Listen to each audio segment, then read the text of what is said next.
GM. Let me just fire everything up. Yeah, what's up? All right, I just gotta fire straight into it. Yesterday, let's fire up a local build.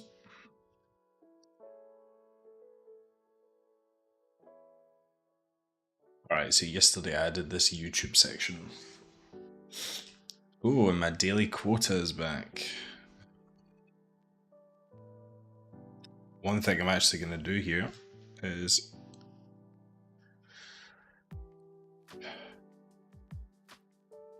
cancel this, and then I'm gonna make a really trivial change. Yeah, let's just do this. So we'll do MD update. This, I'm gonna push this, and I'm gonna deploy it. The reason being is when I deploy it, it will run a build and it will retrieve all this information. What happened yesterday is I maxed out my quota and then nothing rendered. So that's one thing I'm going to fix today. What do I like? I've got the image, the title, the description, and the view playlist. So I've got some playlists here. I've only got 2, so I'm going to keep it in a column. I'm gonna hide this eventually. I'm gonna have a subscription button. There was actually Lee Robb, Next.js YouTube API. He had a tutorial for, yeah, I think this is it, showing the number of subscribers and the number of views. So I think I'll do something similar.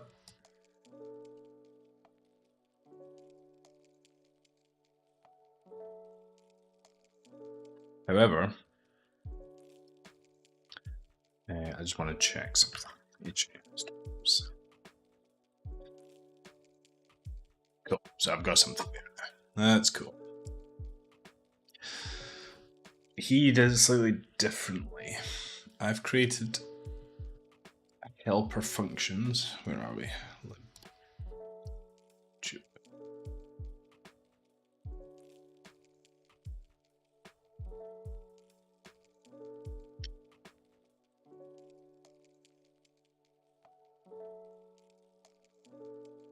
Forgot I had that.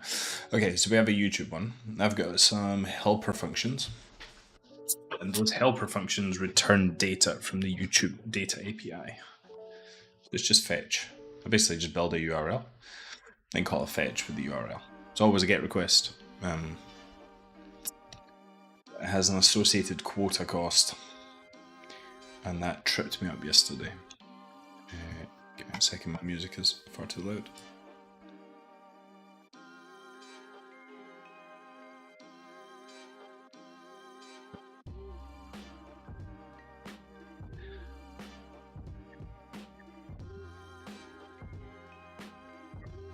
Let's get rid of this. This uses something slightly different. So I think I've created this. Credentials, create credentials, service account key.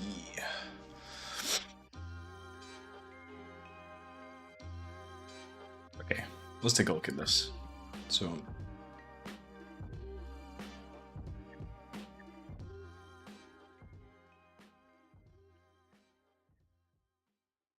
yeah, 195 requests. Whoops.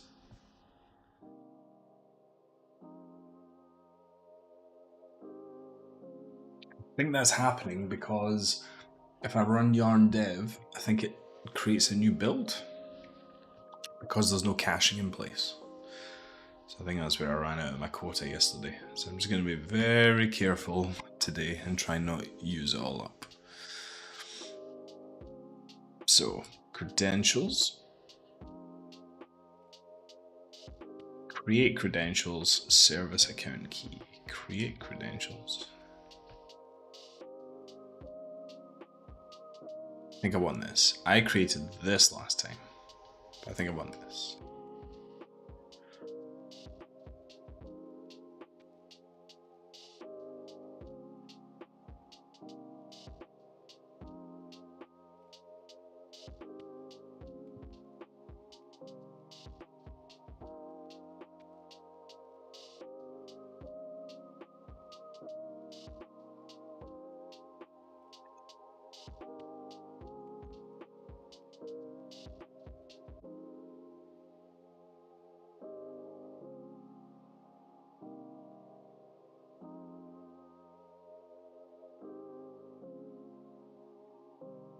Click Enable APIs and Services.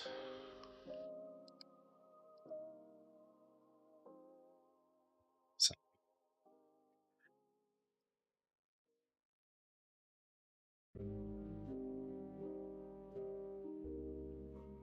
AJAMES.DEV service.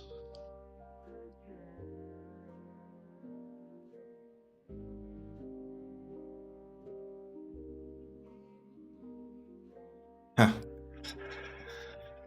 That's annoying.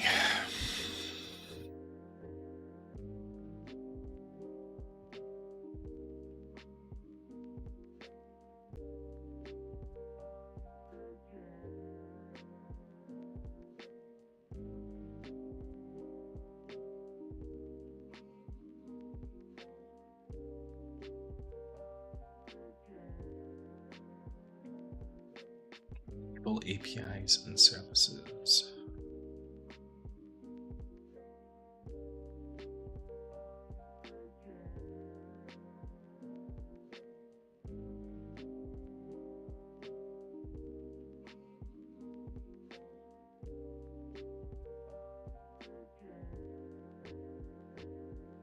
Access to browse GCP resources. To begin with.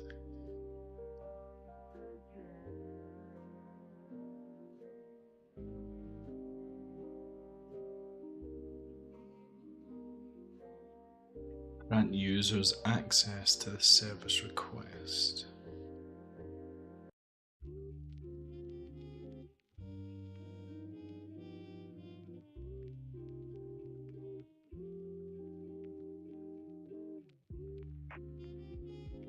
Main-wide authority on the table row, click Actions, Edit.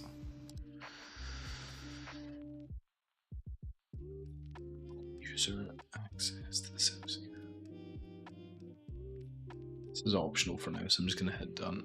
I'm just going to do this, and just in case that generates a key for me, I'm going to just quickly hide this. Let's have a look.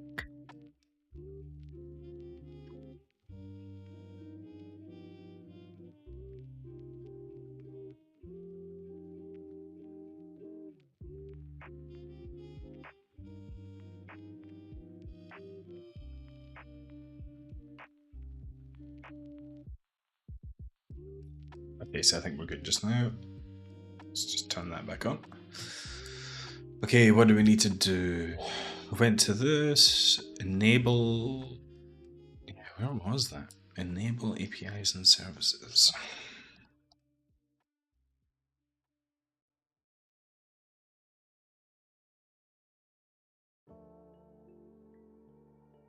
Main-wide delegation. So you talk about that later on. Domain-wide authority. Show domain-wide delegation.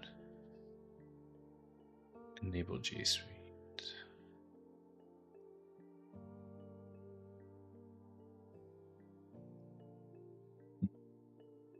It's annoying when the docs aren't up to date.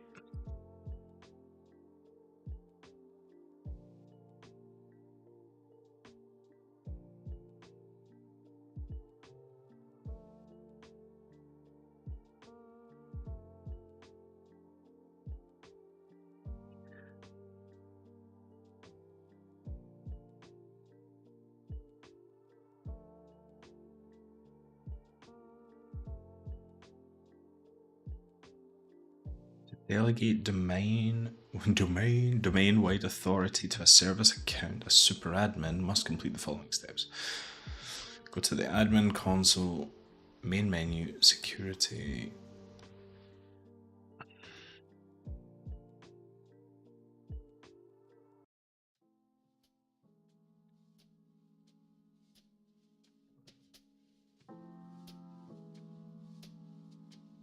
Okay.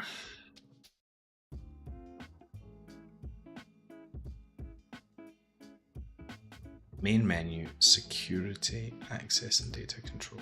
Main menu.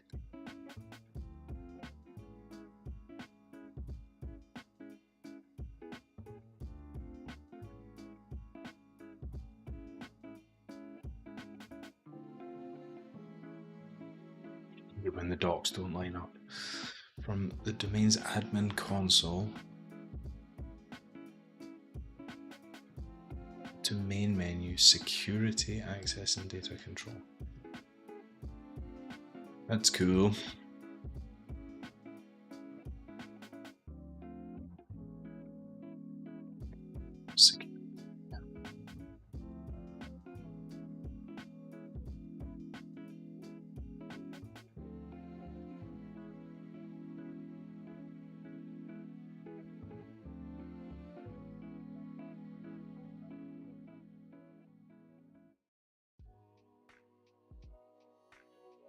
Did not want to do that. What's it? Security, access, and data control.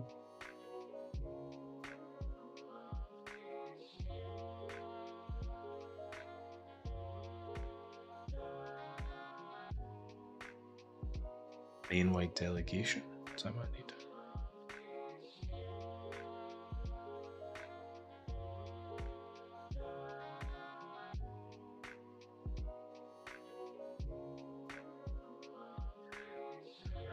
Oh, why is everything so unnecessarily complicated? Right.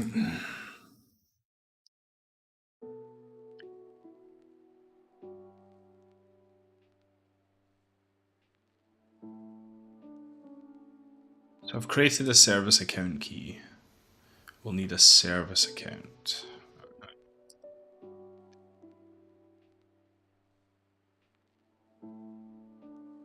Service accounts. If you're working with a platform,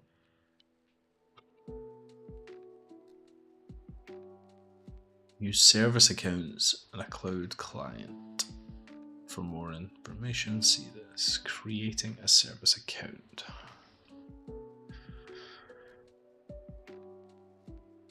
Cloud console. Well, I have one.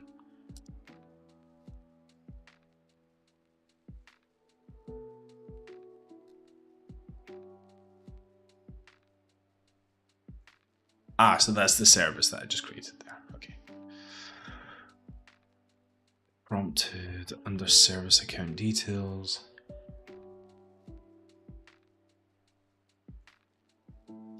Creating a service account key.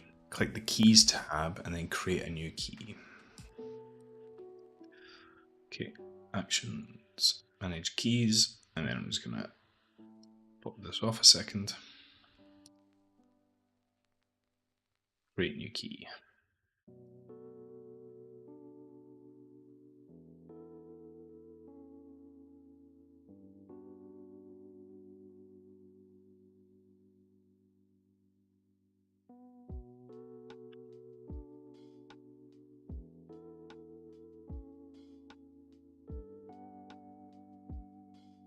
And I'm just going to quickly pop this off too and update my env local.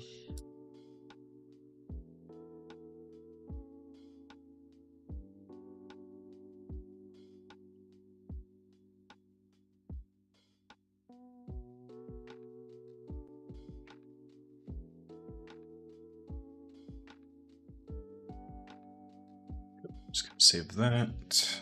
I can pop this back on and let's come out of this. Pop this back on. There we go. Is it secret? Is it safe?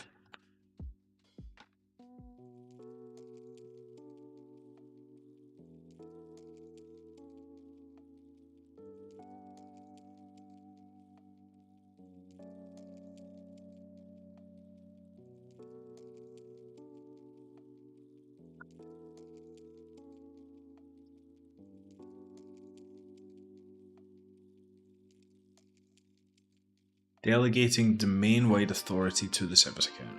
If you have a workspace account, an admin of the organization can authorize an application to access user data on behalf of users in the domain. To delegate domain-wide authority, a superadmin of the domain must complete the following steps. Oh god, this is where I was. Domain-wide delegation. I'm looking for an add new option. search here.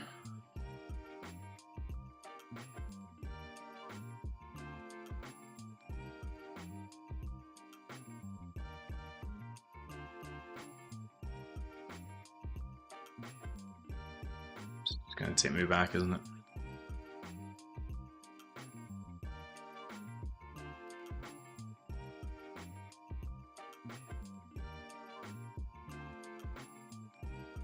This should take me straight there. And then manage this. Add new and enter your service account client ID. Add new. My service account's client ID. I'm guessing that's this.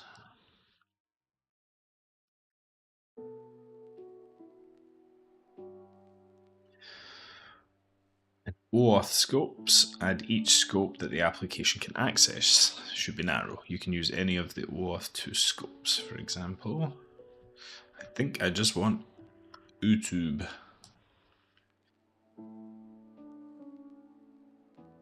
YouTube data API. I think I just want this. And I need to add them all individually. Enter auth drive, auth calendar. If your application needs domain-wide access to the drive API and the calendar, you would do auth drive, auth calendar.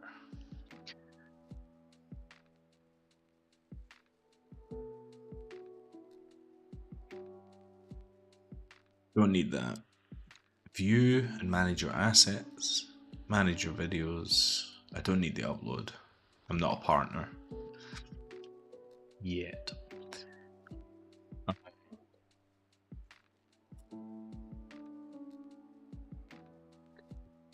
See, edit, permanently delete. The list of your current active channel members, their current level, and why they became a member.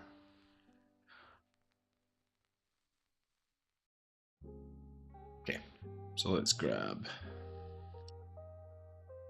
this first. Here.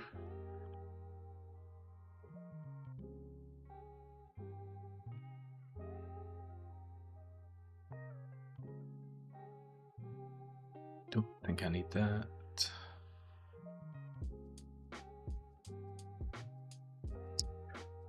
I don't need that for now.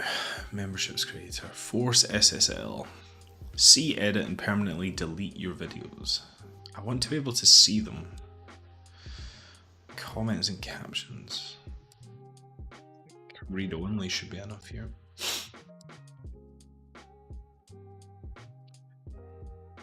Manage your YouTube videos. Partner channel. Nah. I'm gonna grab this force SSL just for shits and giggles. So we'll authorize that.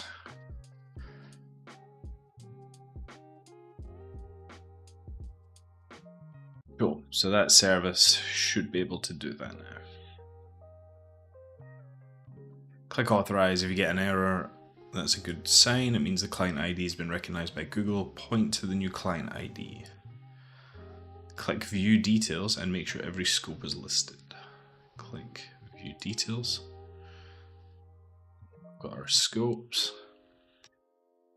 The app should be available for use within an hour. Okay. Using auth. Right, I don't need this. Let's go back to this. Since we're communicating server to server, we'll need a service account, which we have, right? Create key and choose JSON, and that should have this. We use this key later to set up a client in the API route.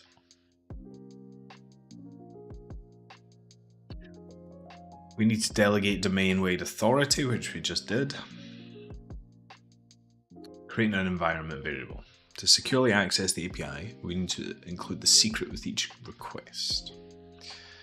We don't want to commit the secret.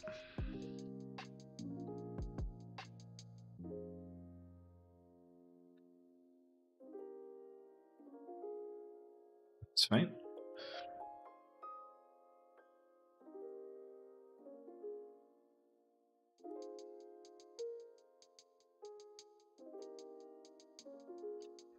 We need to add these secrets to our Vercel JSON.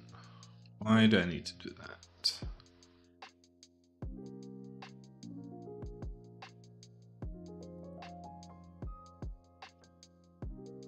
I understand this part.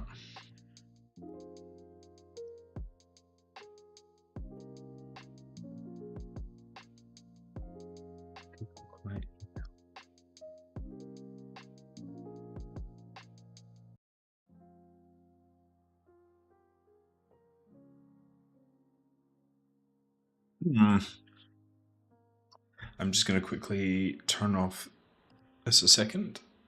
I just want to open that key that I just downloaded.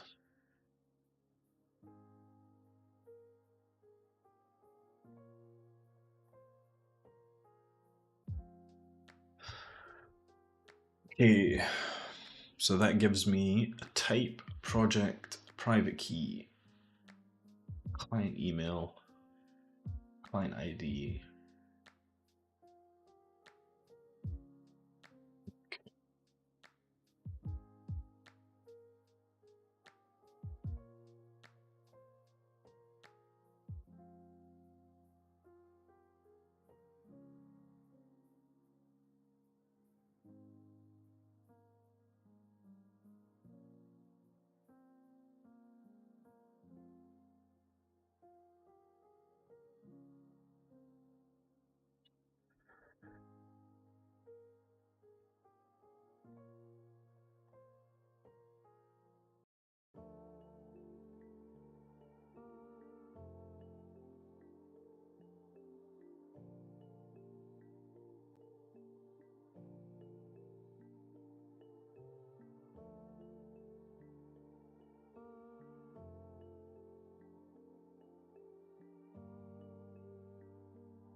Okay.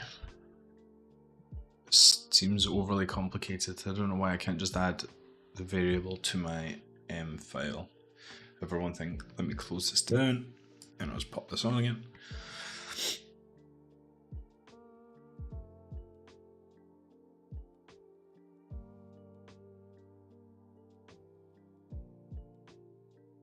Let's create an API.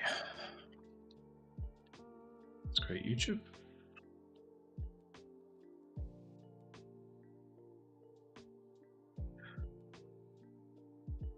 Default export. To make server-side requests to YouTube, we want the Google APIs library. Why you want that specific version? Let's just this.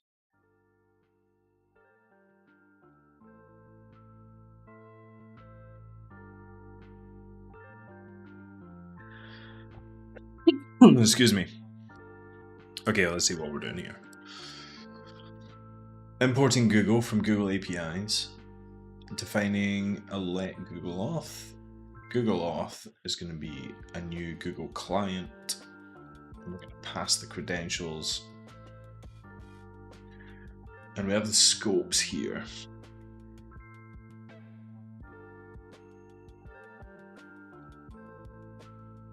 Wonder what the correlation is, because I have scopes here. I don't think I need this anymore. So here's my scopes.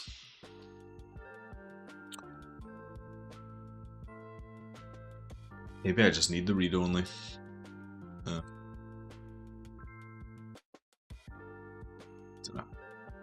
Let's find out. Cons YouTube is google.youtube. Authorization is the Google auth here, which can be referenced. Should be 3. Okay. Here's our response. Grab channels, statistics.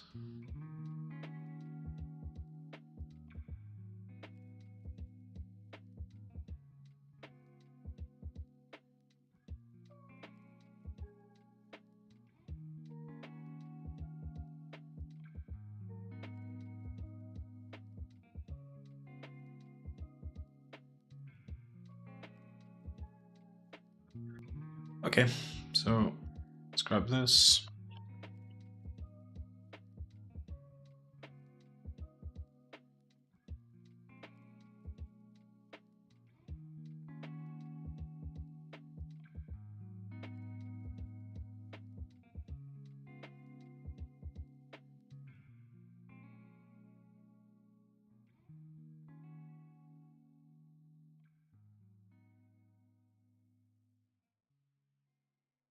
At least this is typed.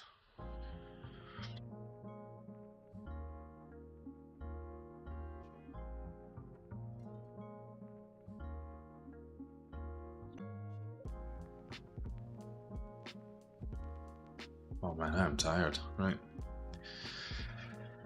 Is there API? I just want the docs.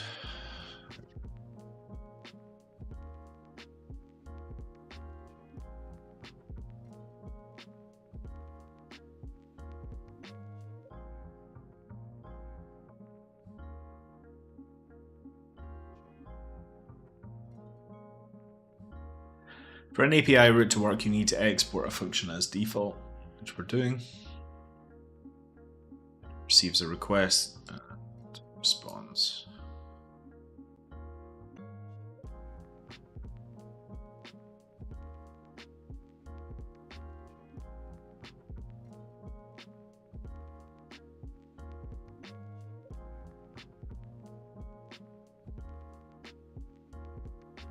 Need this later.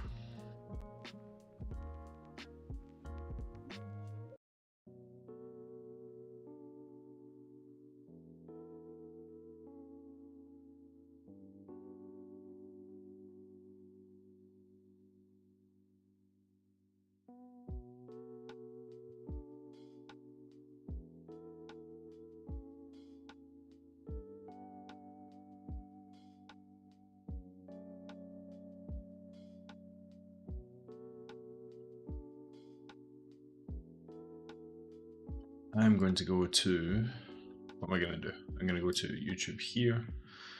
I'm going to check this.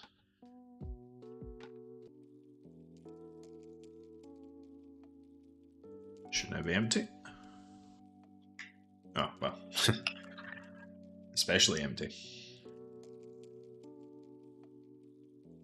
Cannot read properties of null because it's looking for the latest. Ah, if there's no dot error. That's annoying.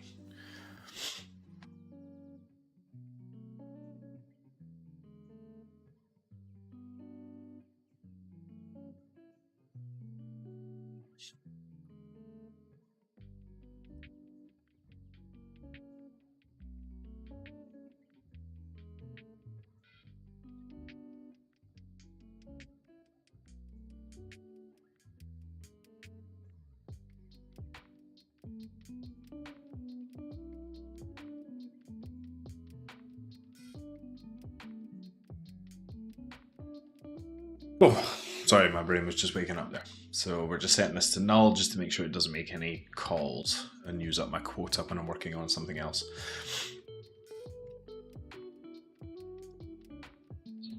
Right, what do I want to do here? I've created this YouTube. Let's close this. I've created this YouTube API. This is Lee Rob's YouTube channel, I'm guessing. We're going to get statistics back. TypeScript's not happy, but we'll see what happens. Now, how do I access that? Following API route.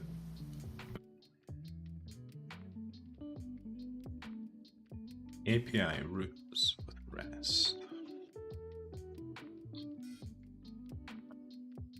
Cool. Let's see. Pages, API. So we've got users and things like that. Pages, user, ID. Our fetcher takes a URL and then gives us that back. That's cool. Slash API. Use SWR. Oh, it's annoying. Don't want that.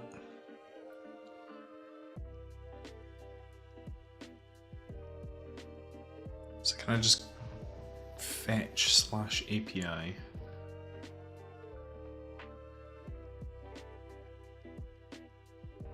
Wait.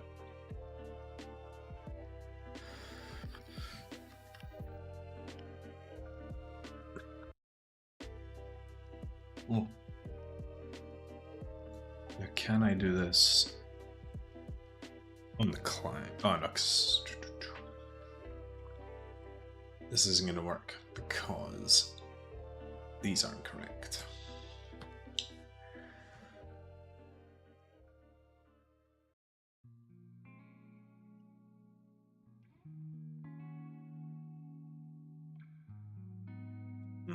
Okay, let's line this up.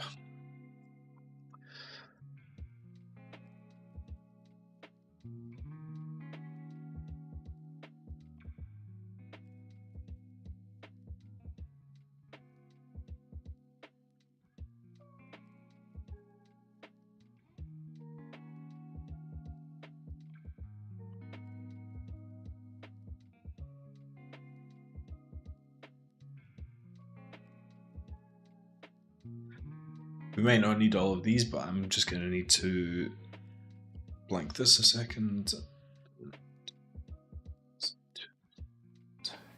Google private key.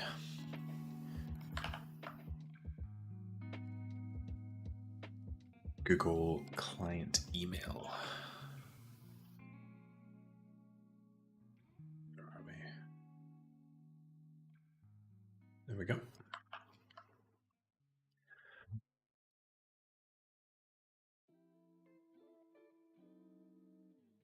So there's my client email. And here is my private key.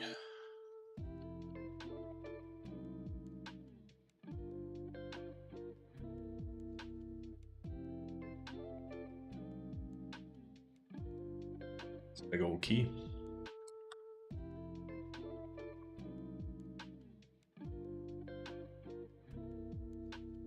Okay, so I'm just going to save that and then do a new build. Close them. I should be able to flick this back on. There we go.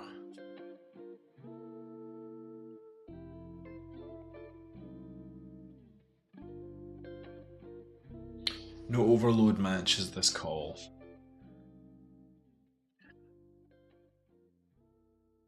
Wait, youtube.channels.list. Before running the sample, enable the API. Retrieves a list of resources.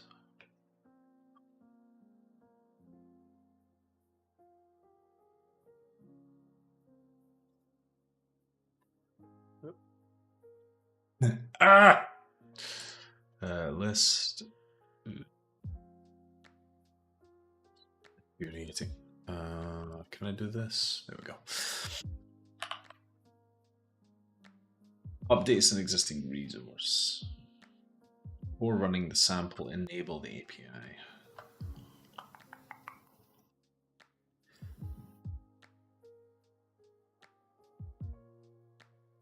Okay, that looks good.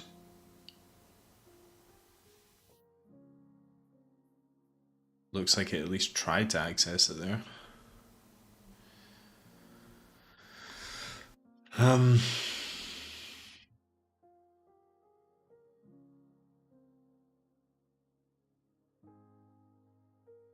Log into G-Cloud by running this. Why did I need to log into that?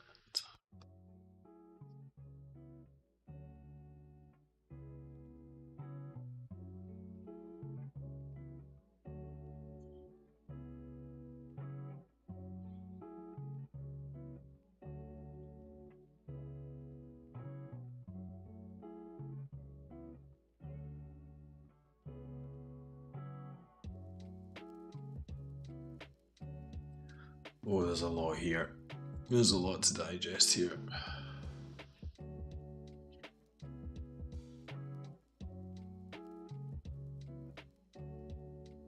Let's try and work out.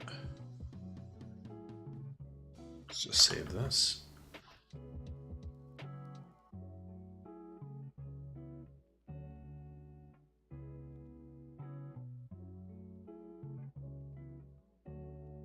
Argument of type ID is not assignable object. Is it channel ID? Has it changed?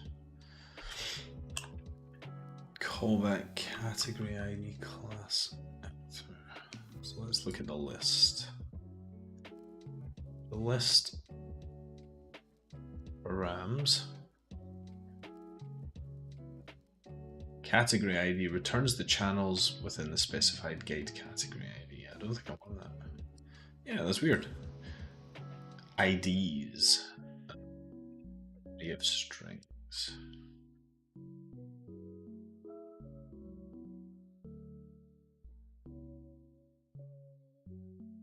You didn't like that. ID does not exist.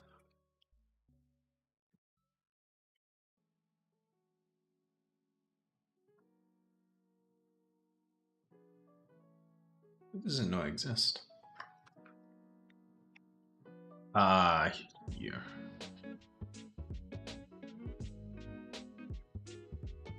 So I need to provide an options object. So params optional, options optional. So I do this.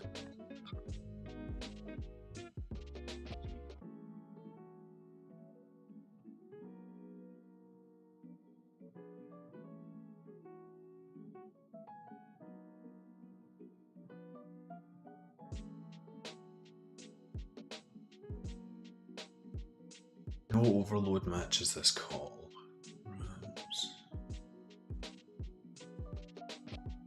So I want to get a list of channels.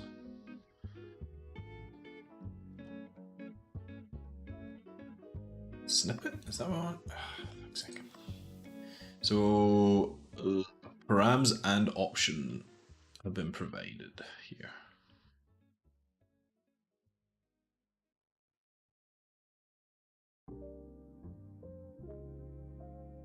Method options.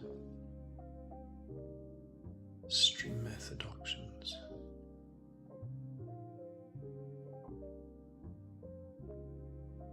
Let's see what's on the list again. Let's do max results. Turn the channel subscribed.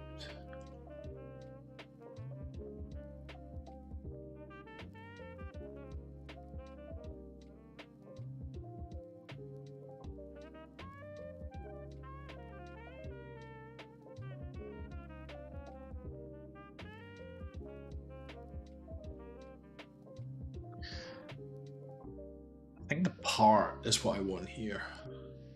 Oh, that's okay, so part exists there. The part parameter specifies a comma separated list. There we go.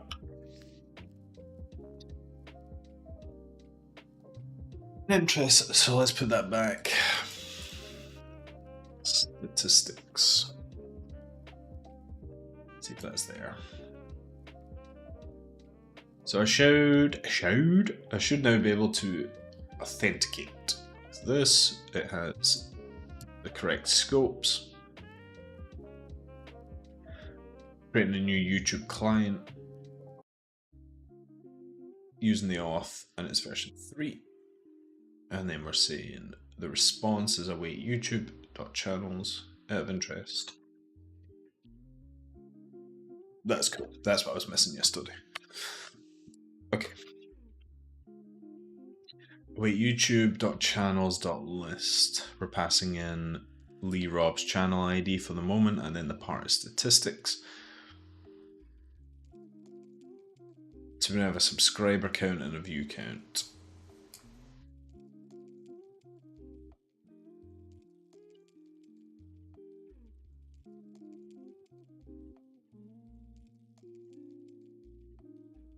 Let's see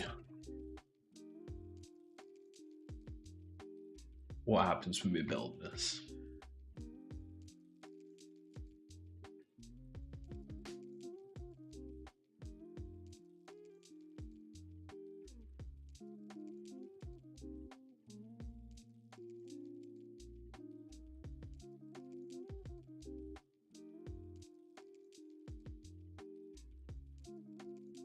Obviously an idiot because nothing actually called that.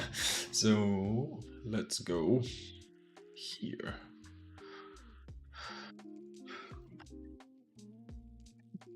Okay. So in XJS, let's use API.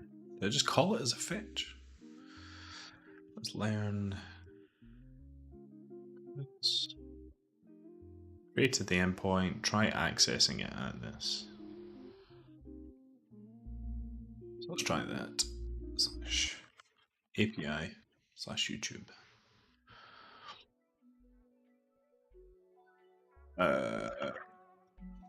Locally. Unsupported. Decoder routines unsupported.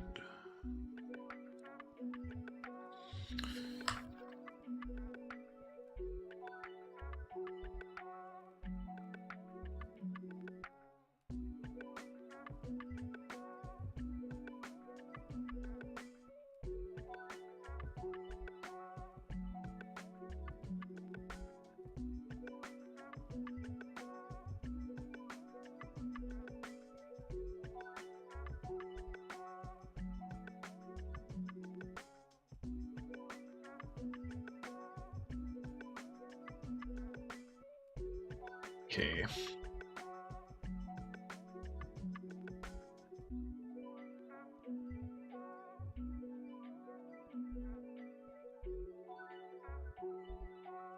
Seems like the key is incorrect. Where are we? Just gonna get rid of this. API routes. Ditch this. Where was... Here we go. So this probably has something to do with this.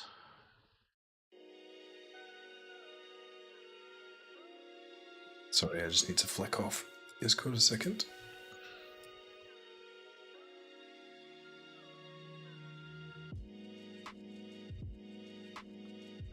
That's why.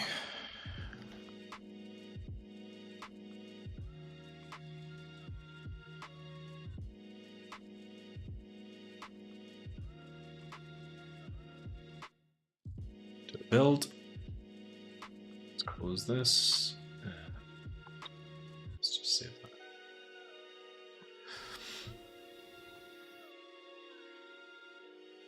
And then I should be able to flick this back on now.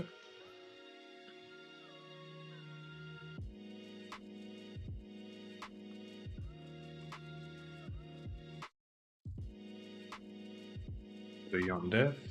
Oh. You aren't. You are, mate. Right. Boom. Okay, so we have a subscriber count.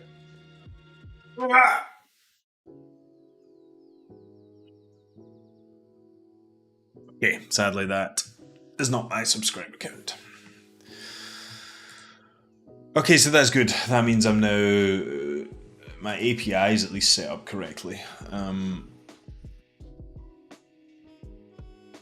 The reason mine was previously failing is I was missing these quotation marks at the beginning and end of the private key. Did that? Actually, I'm really bad for doing this.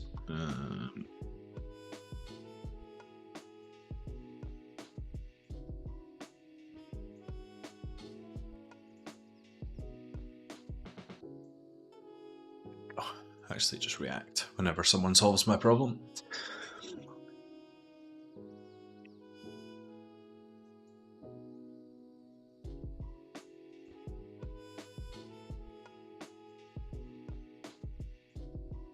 Do not fetch an API route from get static props or get static paths. Okay, instead write your server code directly in there or call a helper function.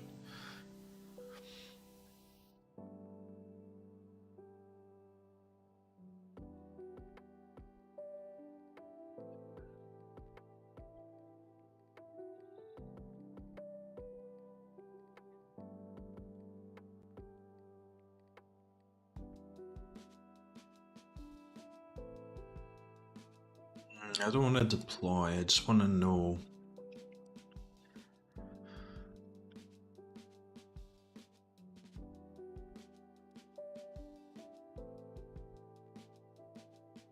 Here's some essential information. I need some essential information.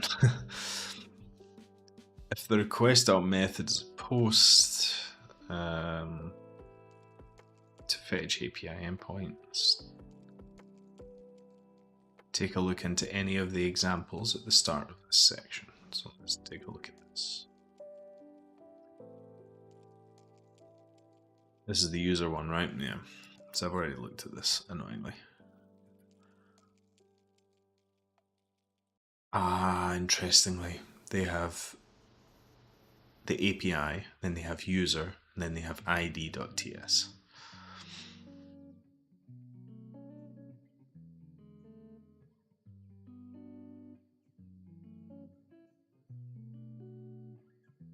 User handler. Okay, so let's try and find out where that's used. Guessing in here. Data.name.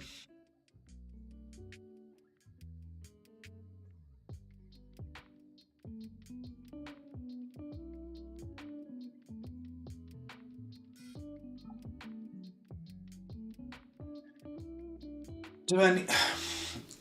I want to call it server side because it's static content. It's so rarely going to change. I really just need it on build.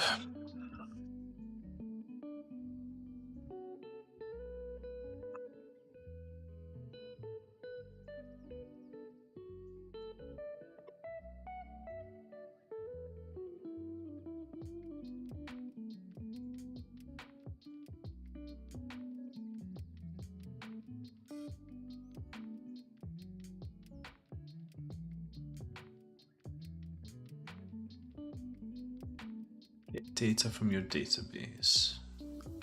Pass users back.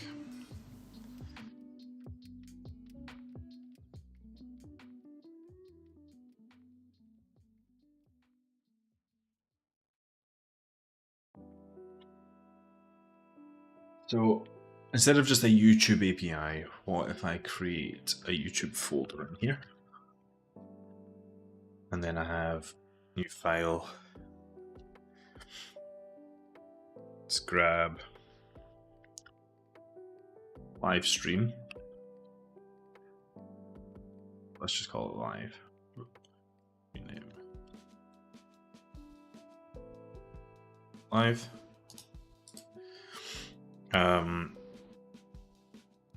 Video.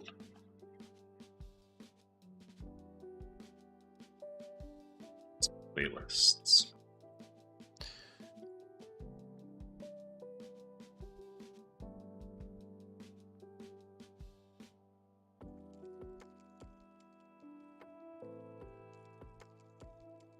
Now,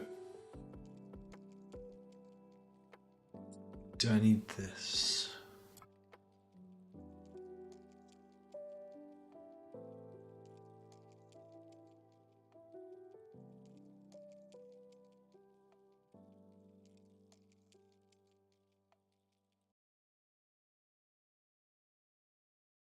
Google Auth is this.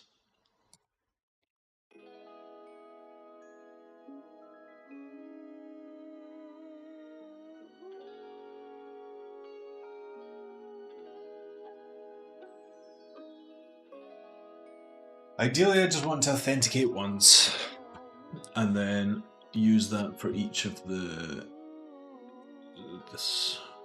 each of the endpoints. So if I grab this, right, get live, let's just save that, get playlists, video.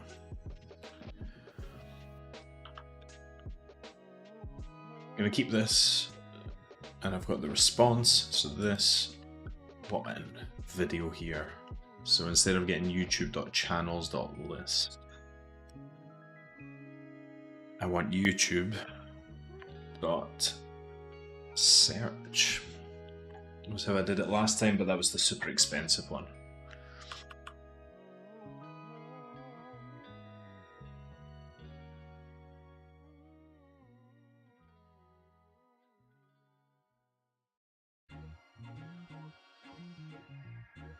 YouTube.search a dot list.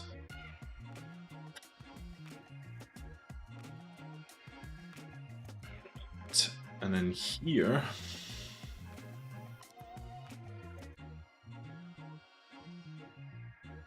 okay, let's make a bit more space here. Let's close this and let's open my YouTube helper function.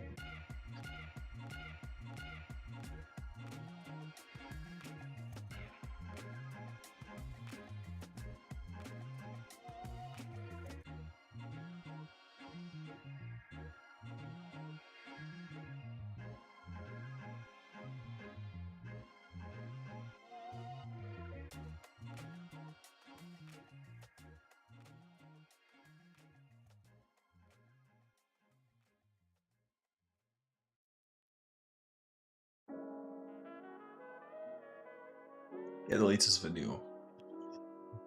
Search.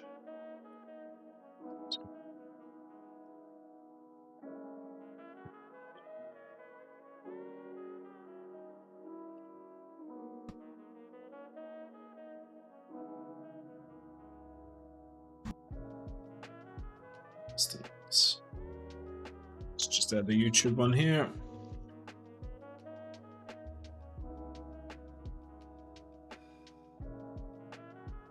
Export these. Probably not going to need them, but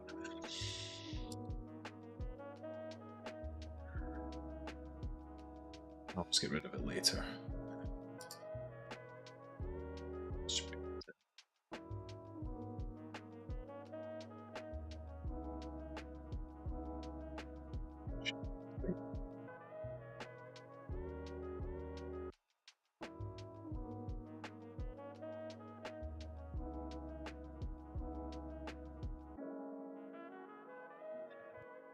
Why don't I just have one call? Why do I need multiple endpoints? I just need one YouTube endpoint. I could just authenticate once, retrieve all the information that I need, and then return it in a JSON object.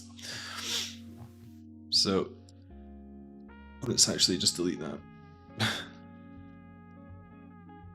Let's keep this. So this is going to be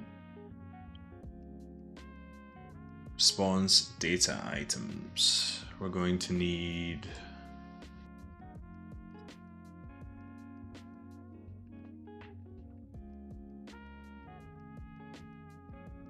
let's create a video response.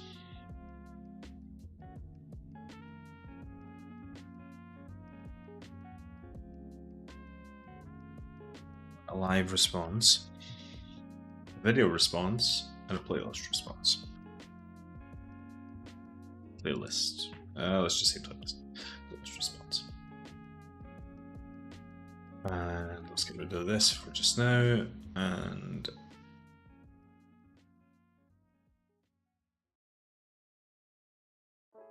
subscriber count is on this.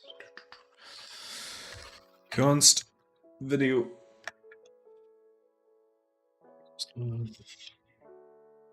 Const live.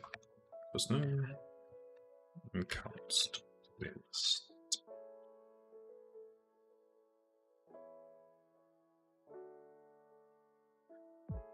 Return that as a success. 200. So video live.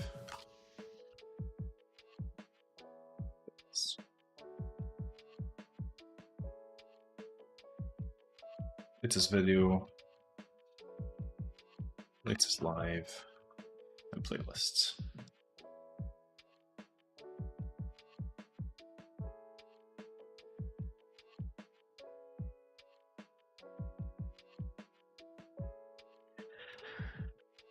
Okay, and now I want, let's just ditch that.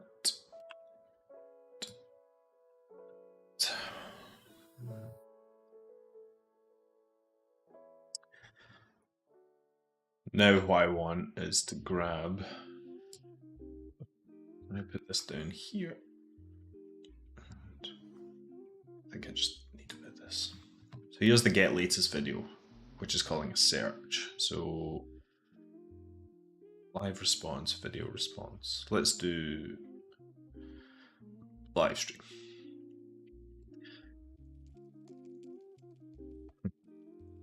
So for the live stream, search, list, empty object. Oh yeah. And then what are you looking for? What's open here? B3. Can I just add this here? There we go. So you're looking for list, body response callback. What are you looking for here? Error response. No, that's fine. I want to pass this list channel ID.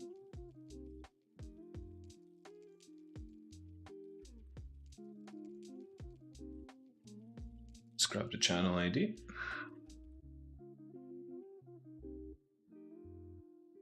Event type. Oh, let's actually go back to this. Channel ID is part on this.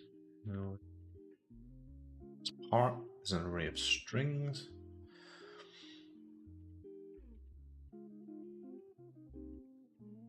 Actually, let's grab this.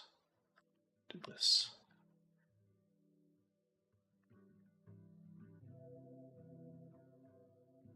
Okay, so you don't like that. I don't think I need to provide the key because I've already authenticated the event type. Is a string, max results is an optional number, order is a string, type is an array of. I love TypeScript. Right. So that's the live response. This is also going to be a search.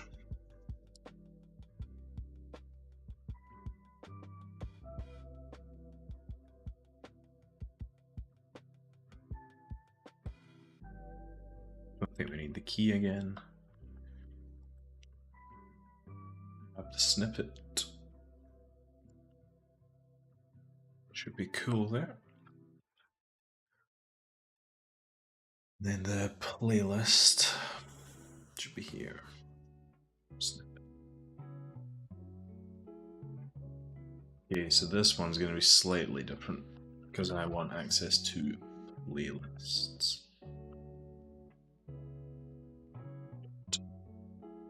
List.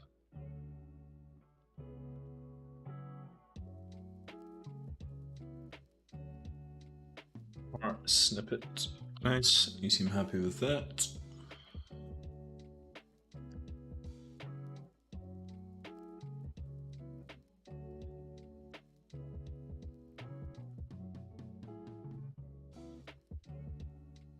This is awaiting this.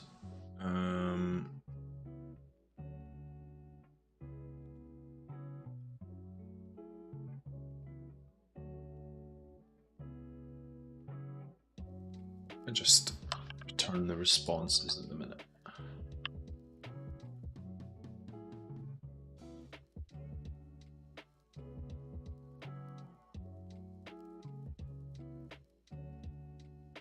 Live response, video response, playlist response. Let's just close these just now. So we've got a Google auth, we're authenticating, we've set the scopes for our service account, we've created a YouTube client, we are awaiting 3 things here. I think instead of doing 3 separate await calls, we could do a promise all. Do that after, and then we should have this. So, channel K. Okay, so that actually gave me a lot there, but Let's do a yarn build.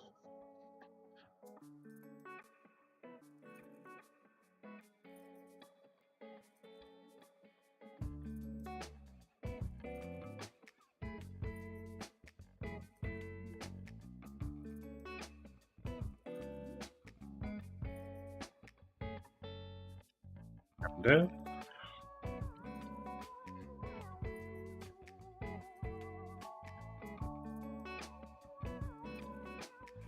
Let's see what we get here.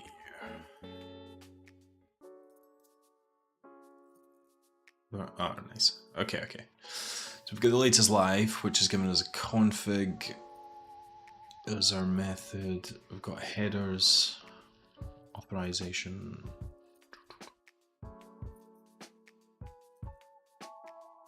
Rams, part snippet, channel ID, total results 1, items.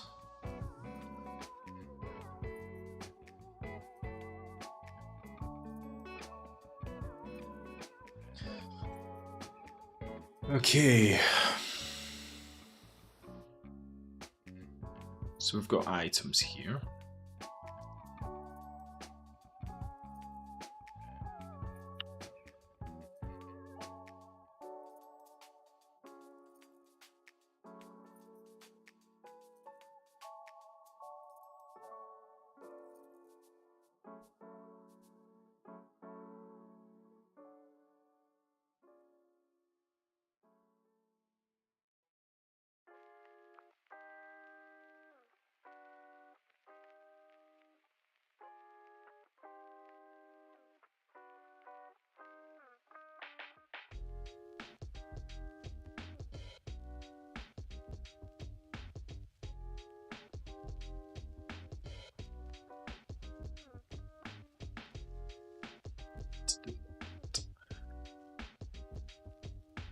What's that?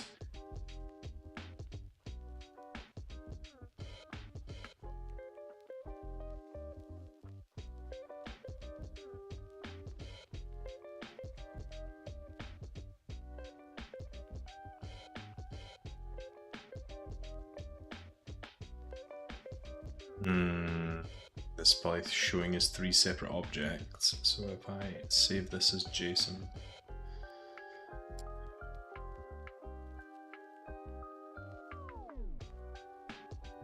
Oh, it did. Nice. Good times. Okay, so we can at least pretty print this. We've got latest live, latest video, and playlist. Cool, so we're getting a response for all of them. So let's do latest live first. I don't think we need the config. We want data.items. We've only got 1 item in here because we've only asked for 1. Total results 1. Dot data to item 0. Should give us data dot items 0. And then what about playlists? Latest live config data items. Yeah, we actually want the array here.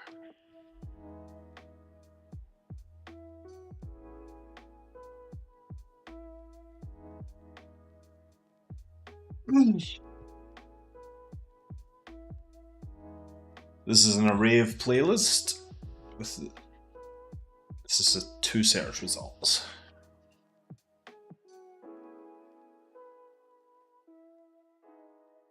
So if I save this and make a new call. Now we have this. Now there was a thing that I checked yesterday where you can check. We're returning a bunch of stuff that I don't need here.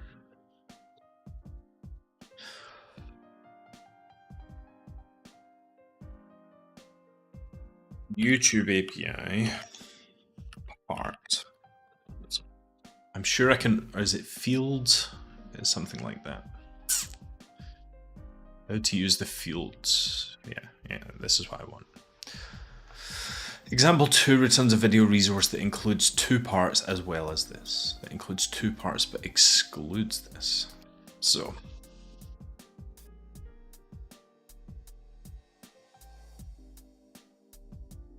Part snippet.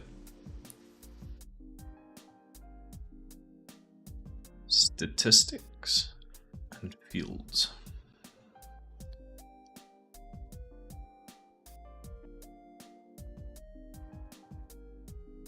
The part, sorry.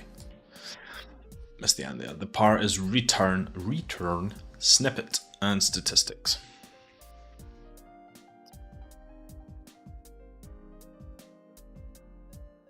This example adds the fields parameter.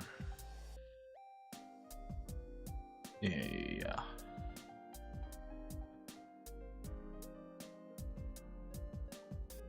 So I think on here, should be able to add fields, which I'm guessing is an array of strings.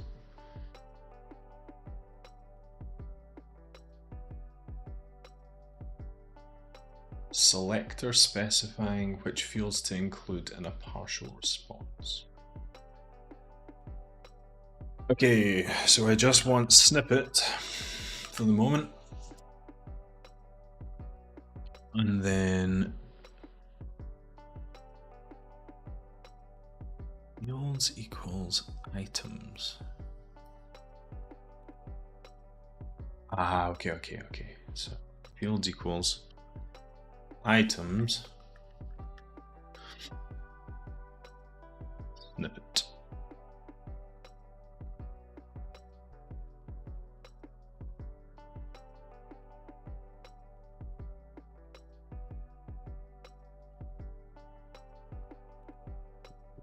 Part and fields together. It's cold in here. If I do this, this should shorten this considerably. There we go. So now we're just getting closer to requesting exactly what we want here.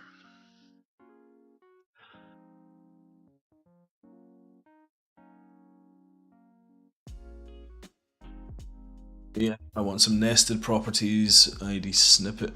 Nice, so I can just do this as well. Cool, that's nice.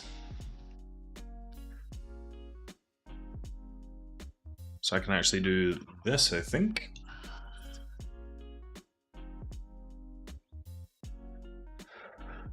And then let's have a look at where's my helper? Where's my lib? There we go. So add the format. This is what I need. So I need thumbnails, title, publish that, and description. I also need the ID.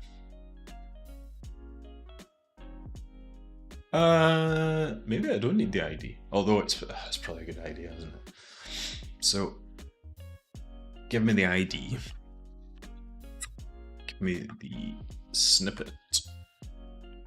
Give me the thumbnails, the title, the publish that, and the description.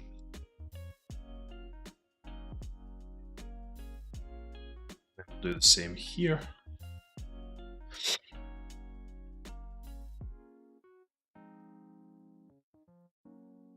In the playlist, I need the ID, the thumbnails, the title, and the description.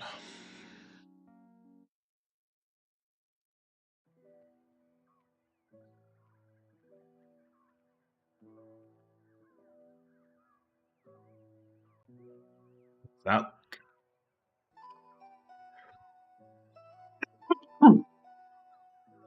Cool. So we've got the latest live, ID, and then we've got the snippet. Publish that. Title, description.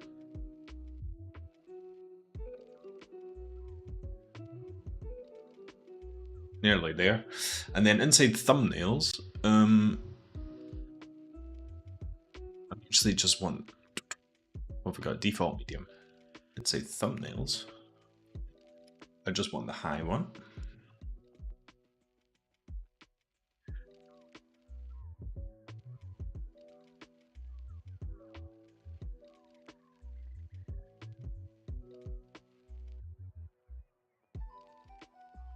There we go. That's everything I need. So now if I grab this,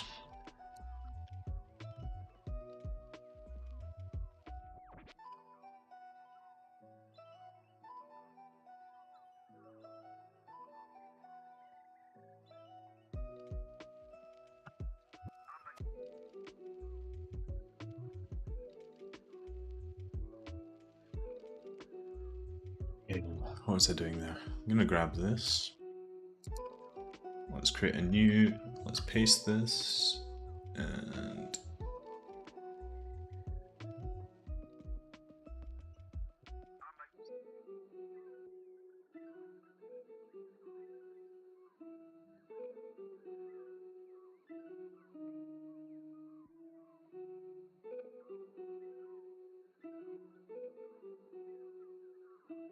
just replace that. Excellent. So now we have, for the latest live video, we have a video ID.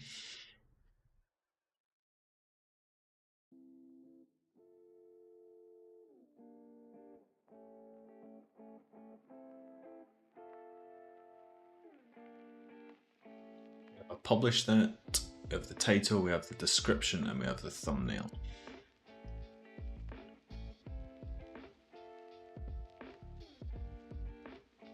And then for the playlists, we've got the same thing here. We've got the ID. I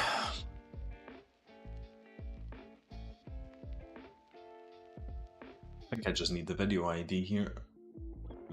So ID. Just give me the video ID. No, that's the one that I don't need. Give me the video ID.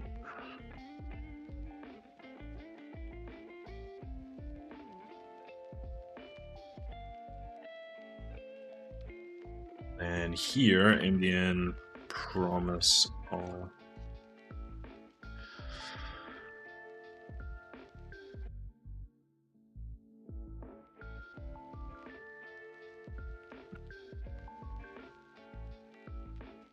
Is there an equivalent async wait?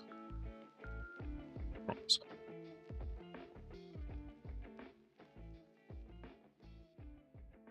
Let's try something funky here.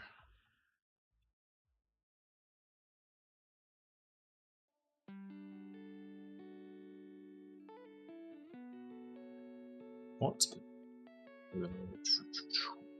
JavaScript. What is the equivalent for promise.all using async and wait?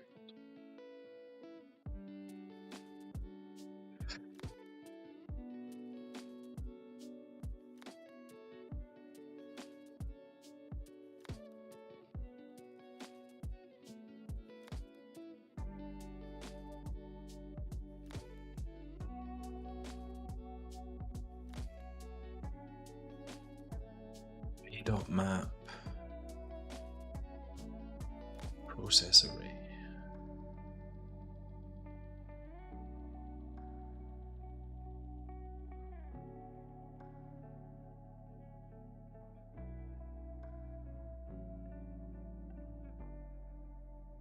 Promises is going to be an array.map asynchronous items.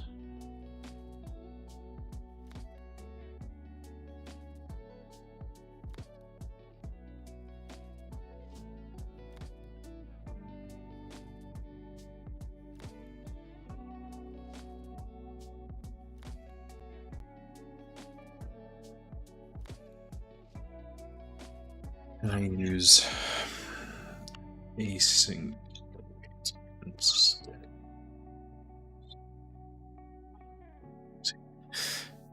Can I use async await instead of stop model?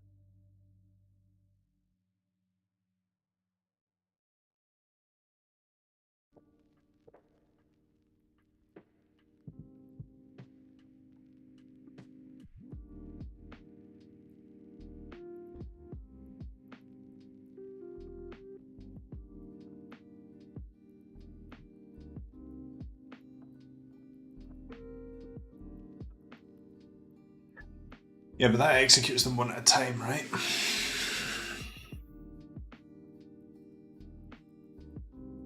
Yeah. No. Don't want that.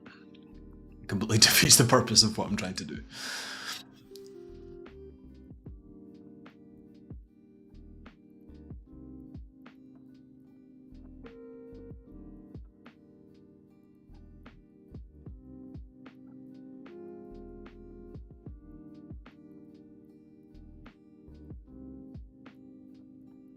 What if I do a promise.all?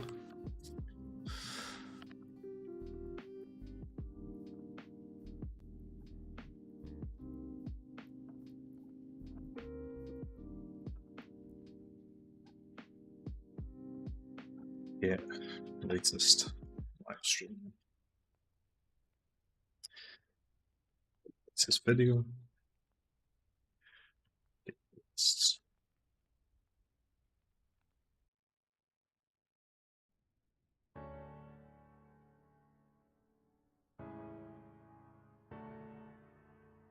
Let's remove that.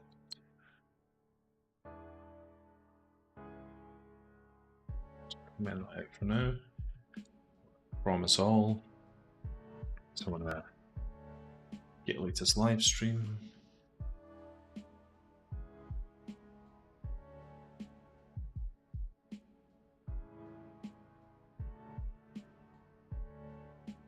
Latest video. Playlists.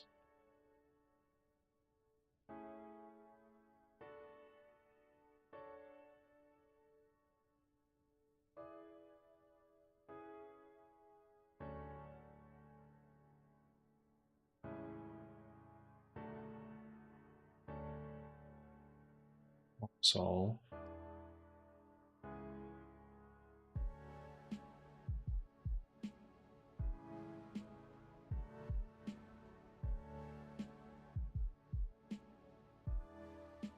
Values. Just return values. What happens if I return data here? How is my aim? To object.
Interesting. So if I can just await this. Don't need the then because I don't need to do anything to it.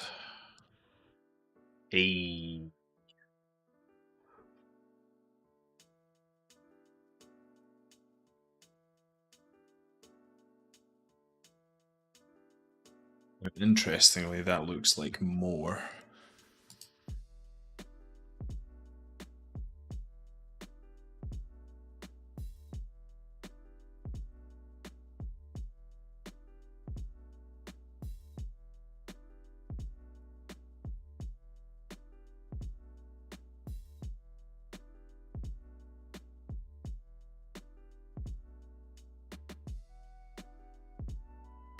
Data headers, data items. That's the playlist one. That's the one that I want that for. There's data items as an array single to publish that. So it's giving me everything I need.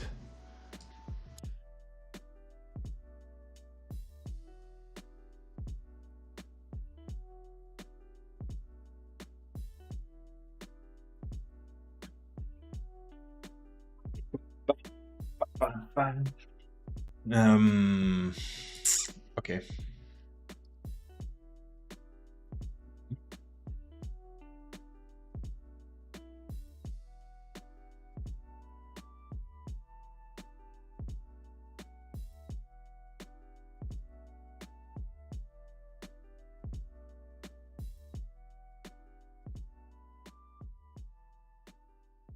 Data has just given me an array of objects.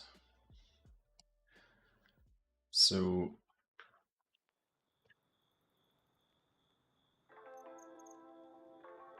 this is the latest live stream response.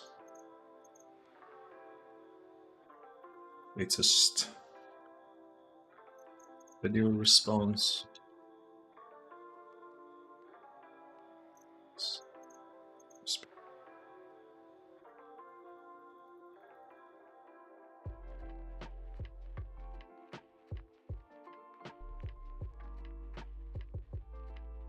This data to items.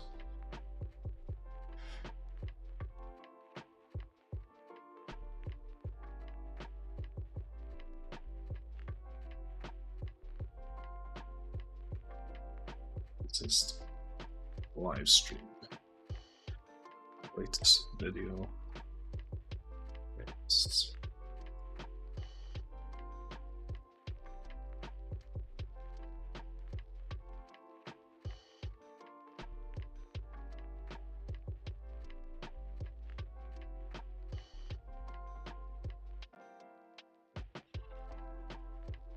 Cool.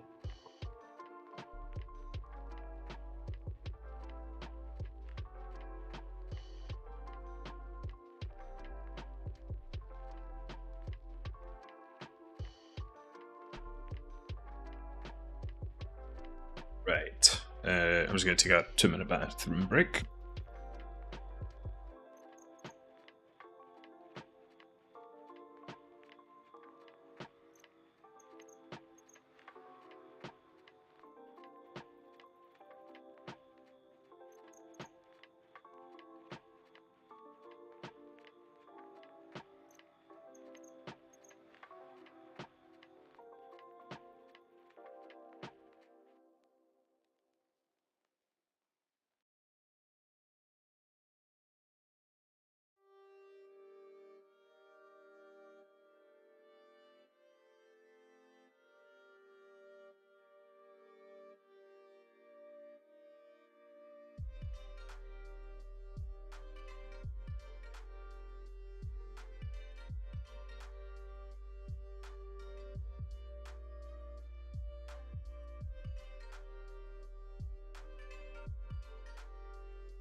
All right, I'm back.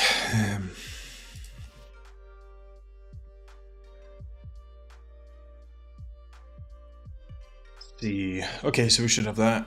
It looks like our API is actually returning data now, which is cool. So now I need to work out. Now I have this API endpoint. Where do I use it? Next JPS API get request.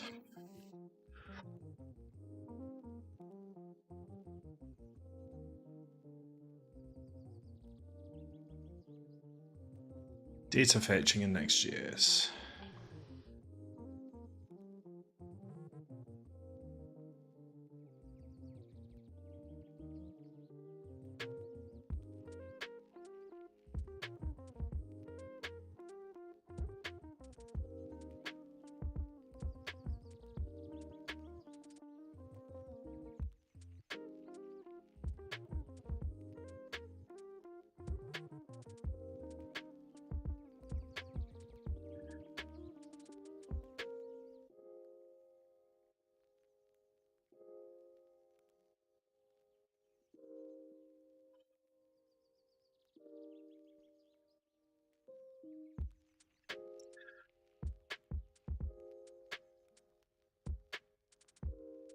Introduction to API routes, right?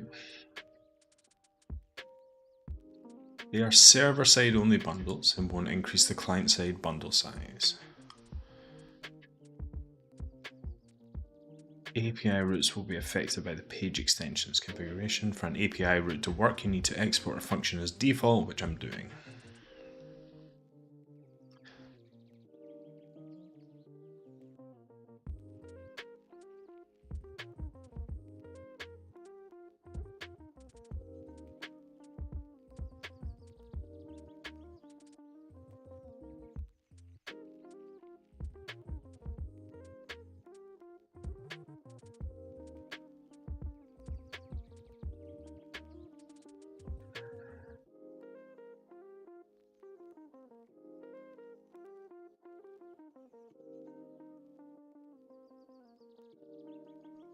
Sure.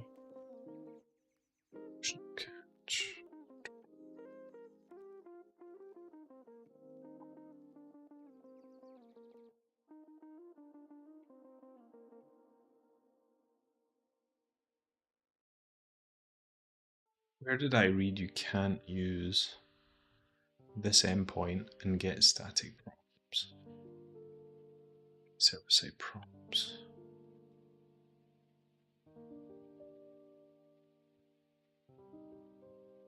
Next.js. Let's try ChatGPT. Using Next.js, how do I call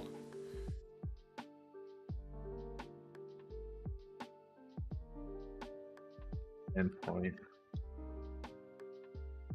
stored in the API directory?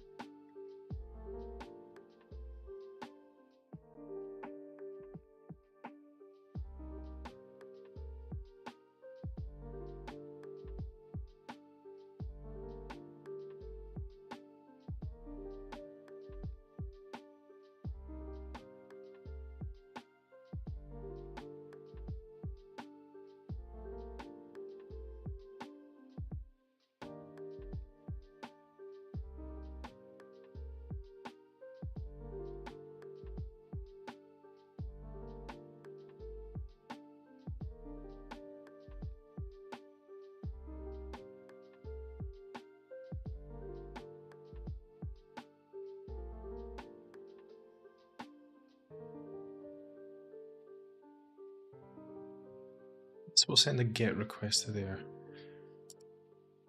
I use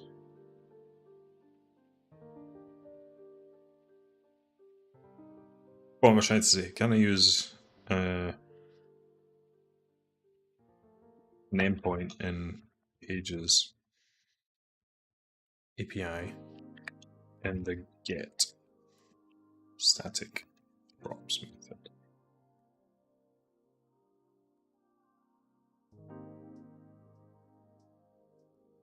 Yeah, so I don't want it. It's going to change so rarely. It's not really going to matter. Although,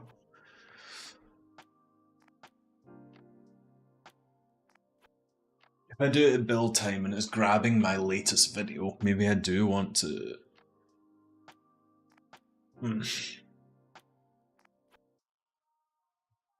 Maybe I do want to call it client-side.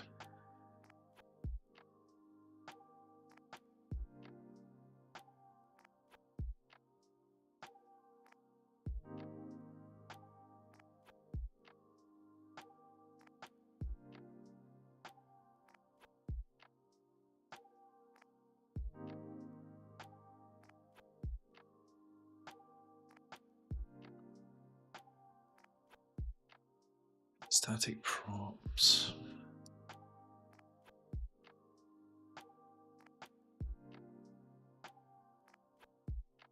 If I put it in get static props, it will take the latest live stream. So that would be today's. And then if I deploy that, it will always show today's, regardless of when people access it. So I think I actually want it to be client-side.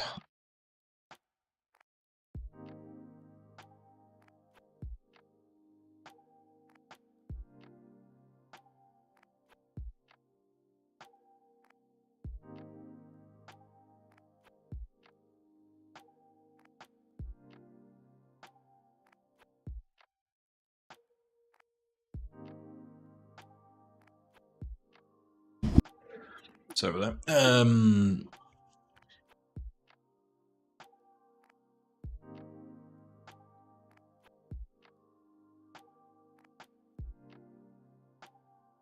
Site fetching with SWR.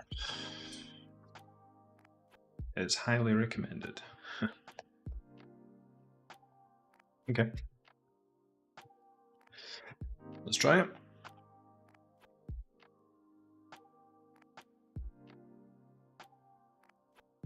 Let's get SW.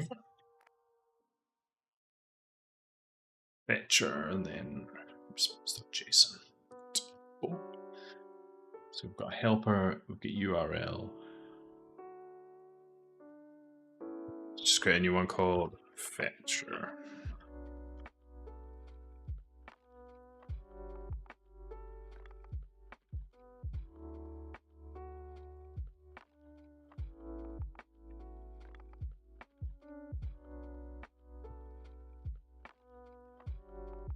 Yes.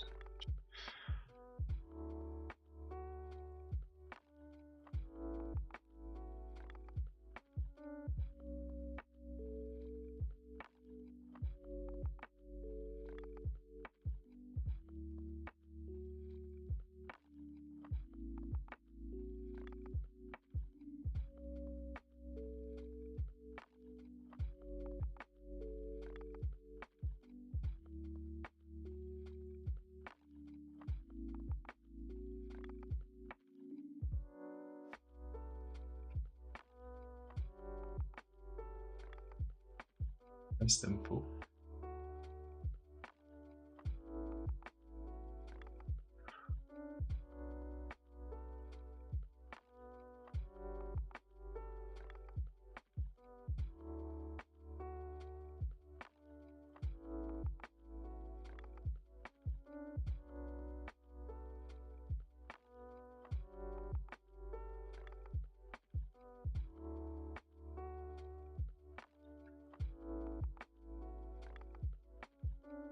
Okay, so we have a fetcher. This for just now.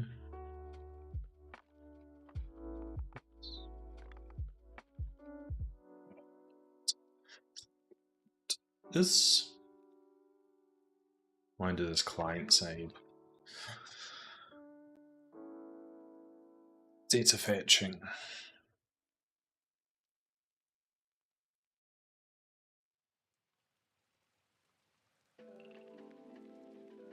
Get the fetcher. Then we're gonna import used.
got latest live stream, snippet, thumbnails, hi.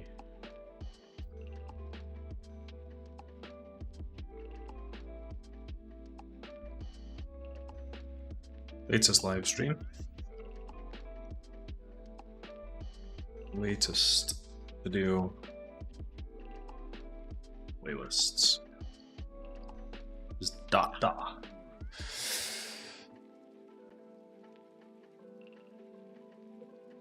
Okay, yeah, that's gonna come in.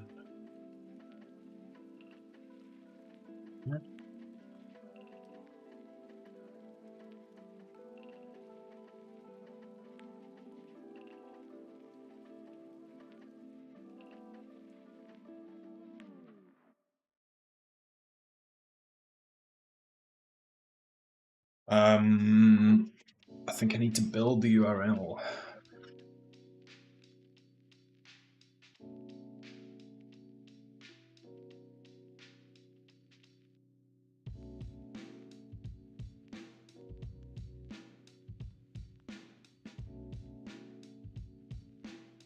Of interest, actually, if I look at my YouTube and I look at the format,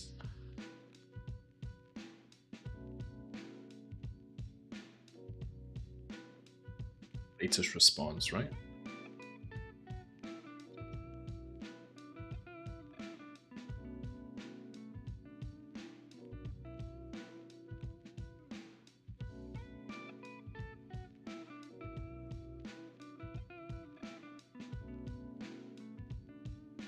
Should just be able to do.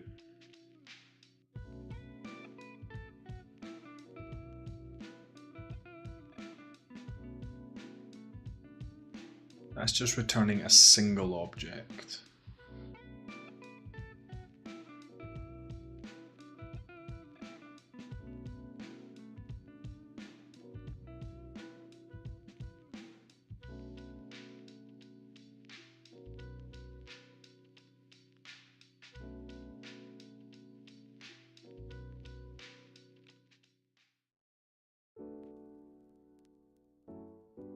Should hopefully work.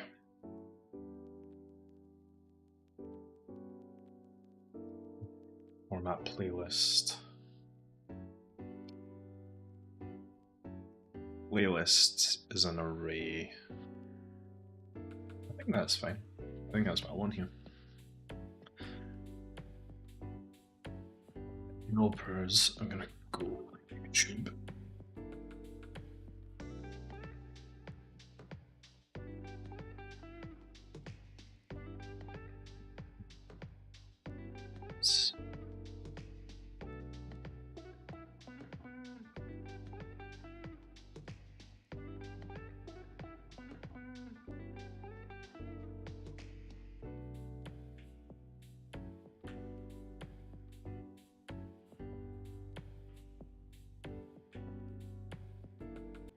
Stream.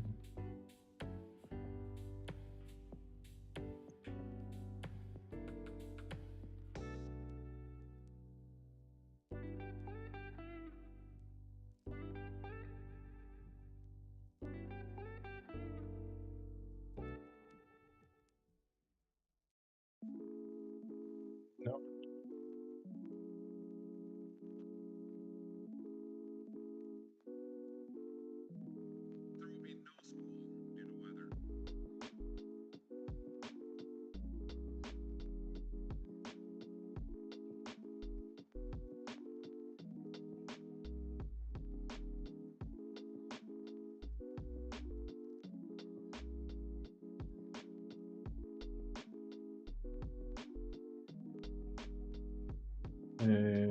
Let's call it what the type is. We've got a live stream preview. Interesting. Video preview and playlist preview.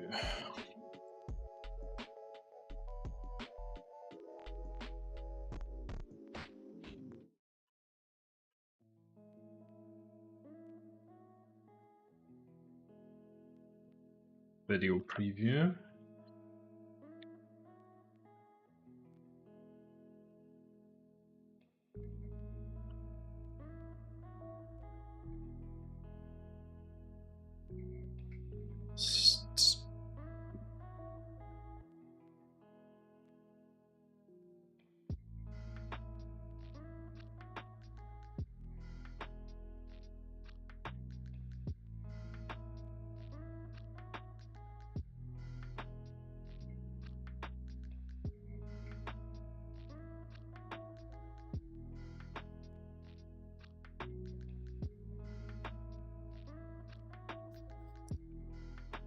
And these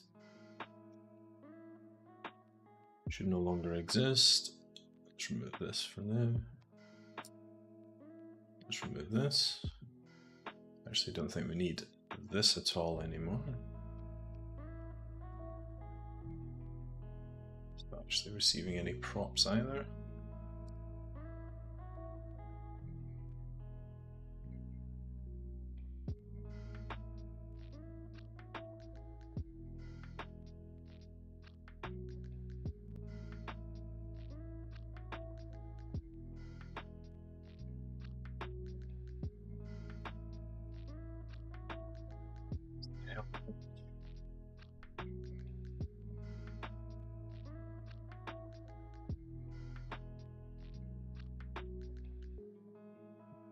States.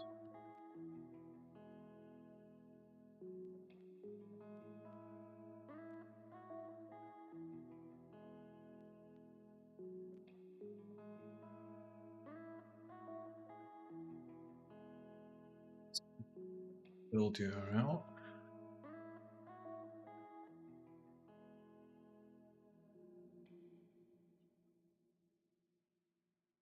Subscription URL.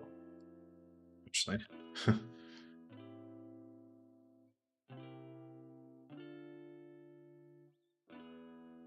That. This should come from helpers instead. It's the same one.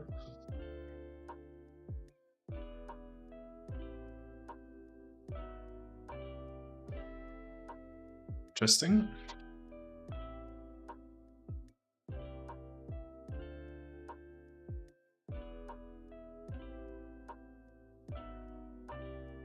Okay. Don't need these for just now. Don't need this for just now.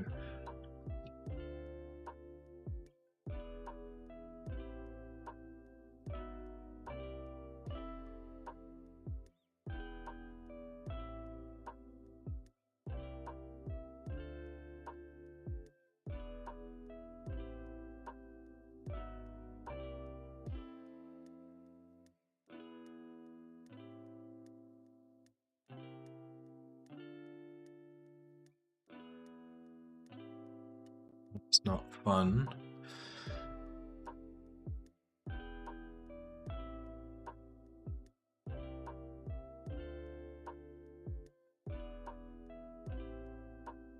YouTube helpers. So format the latest response. Response is undefined. So this function is being called.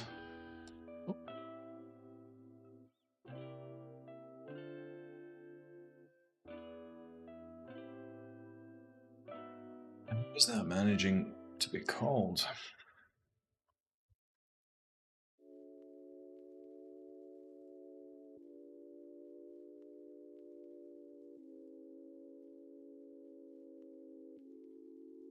Response is undefined.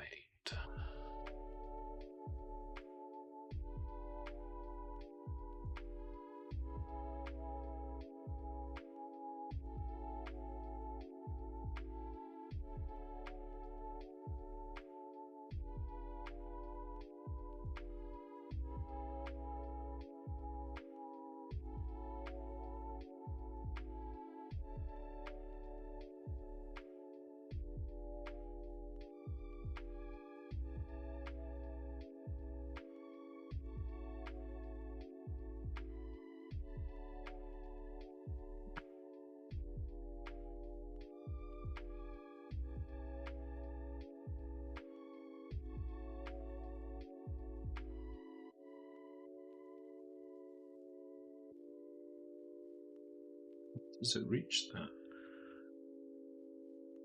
Something else calling it.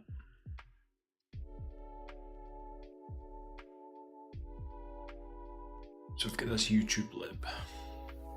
Let's just delete this. We have our YouTube API. Let's get rid of this for just now.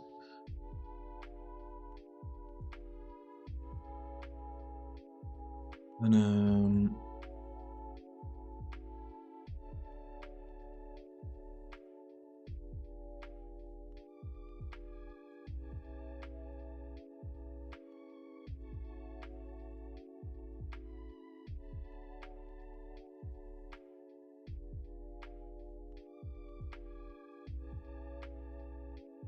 It's only called here. Data.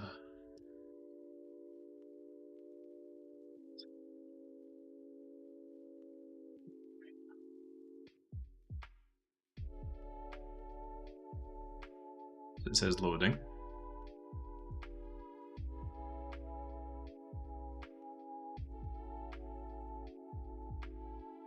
Interesting. Network. What have we got here? YouTube. There's a response. What?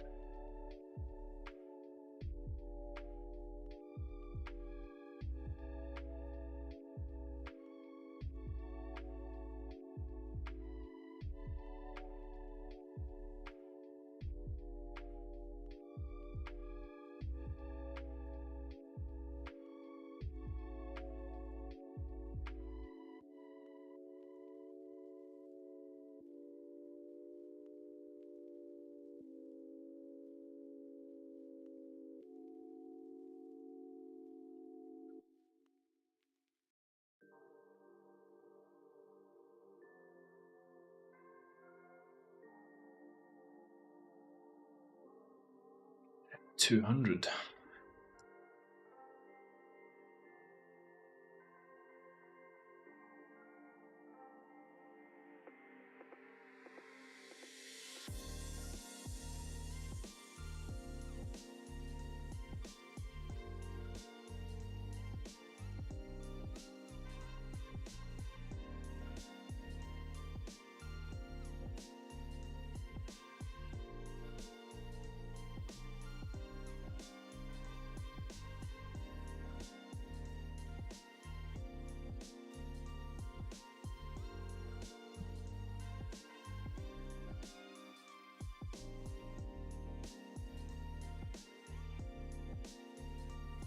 Turn data to the fetcher function.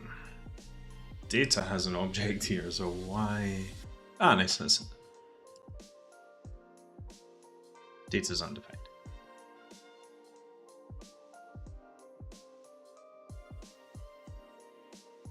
Use SWR.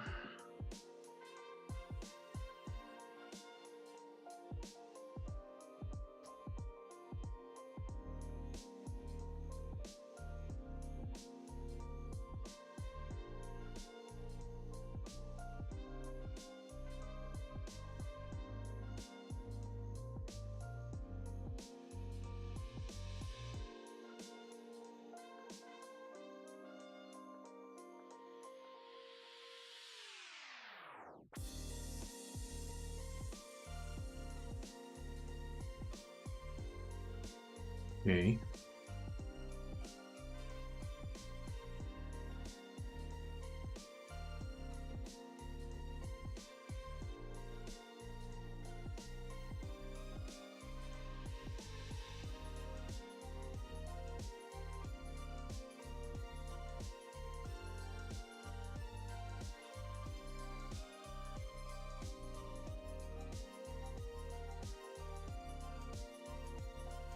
Or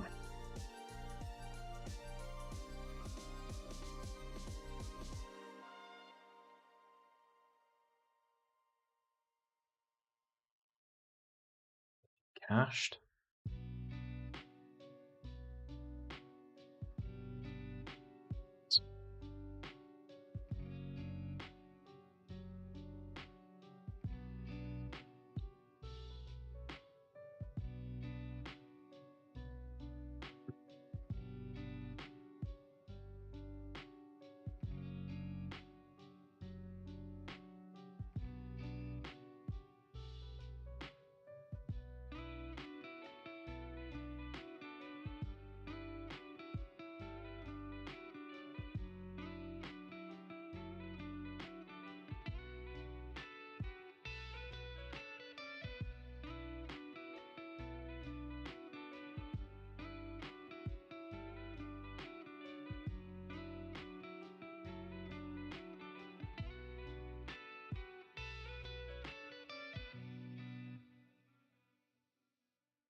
Data undefined.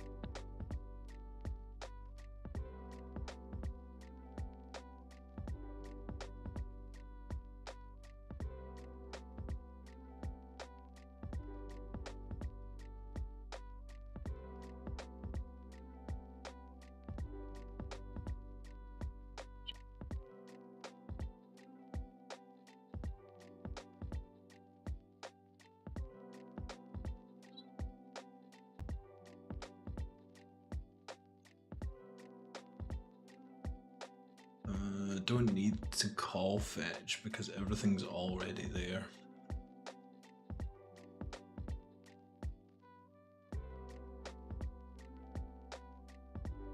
Give a 200, return that.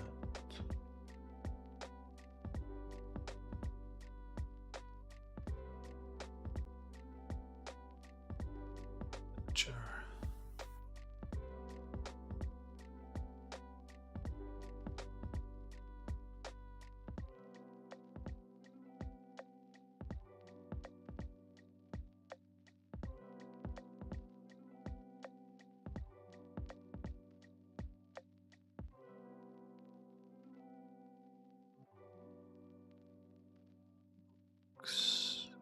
We go. Client-side data fetch, pre-rendering with default data.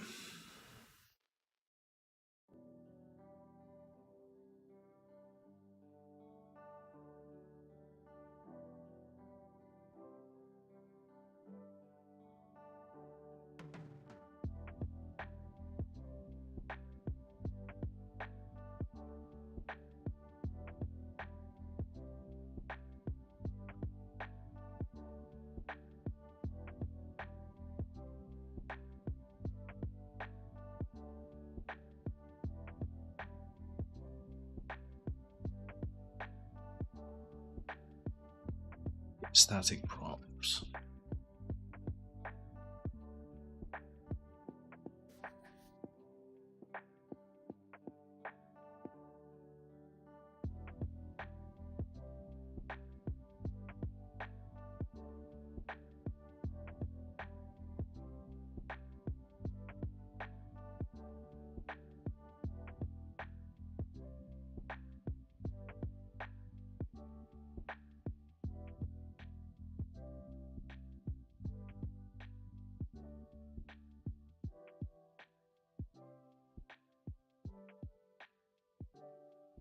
Once the prefetched data is the initial value of all hooks, for example.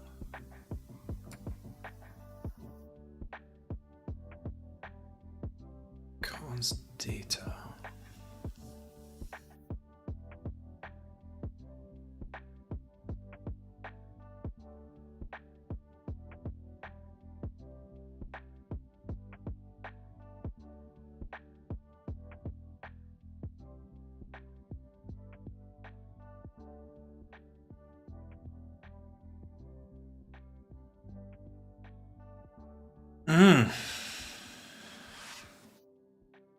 Data will always be available because it's in fallback. So props, fallback, in here.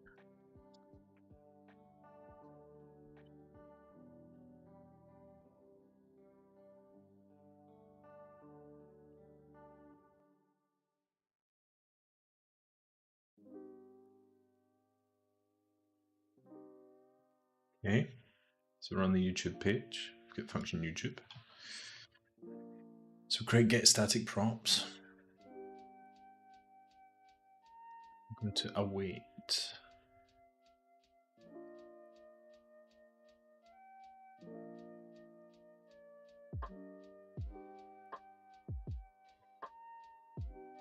Fetch.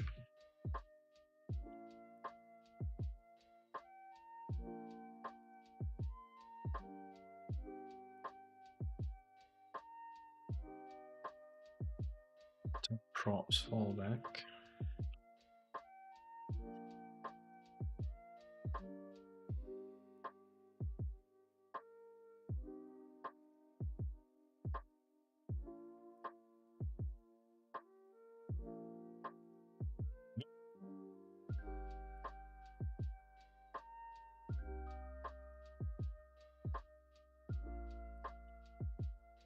in YouTube.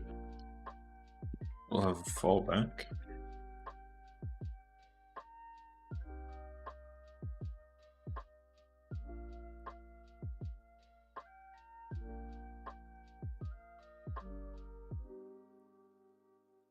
Okay.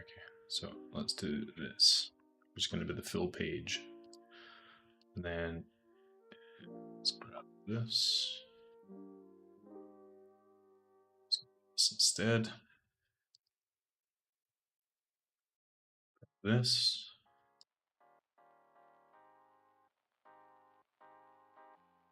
Yep. Yeah.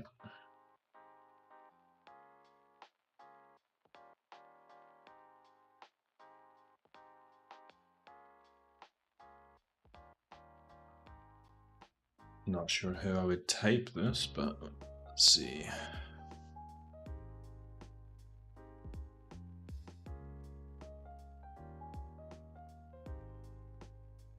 Failed to parse URL.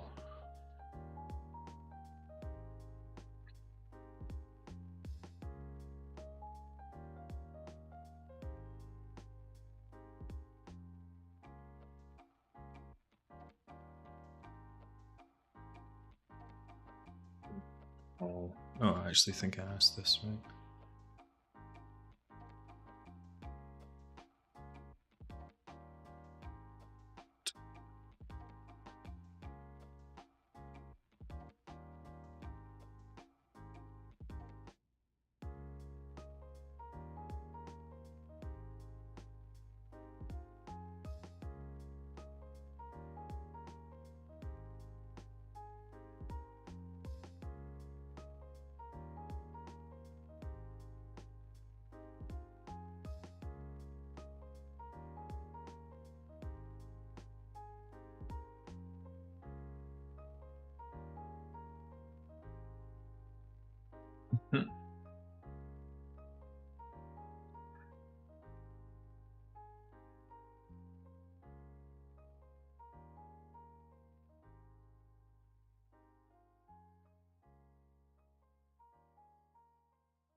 Do I call a Next.js endpoint? Oh.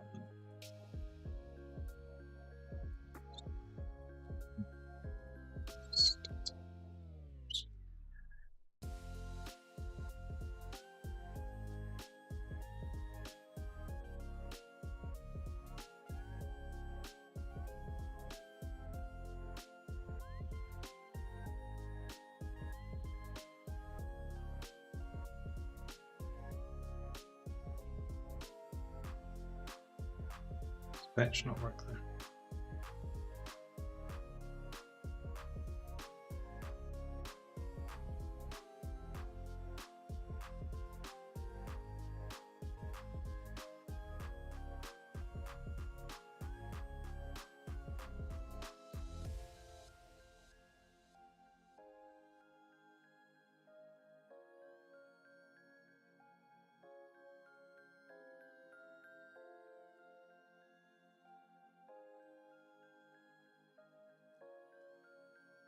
Then you get server-side problems.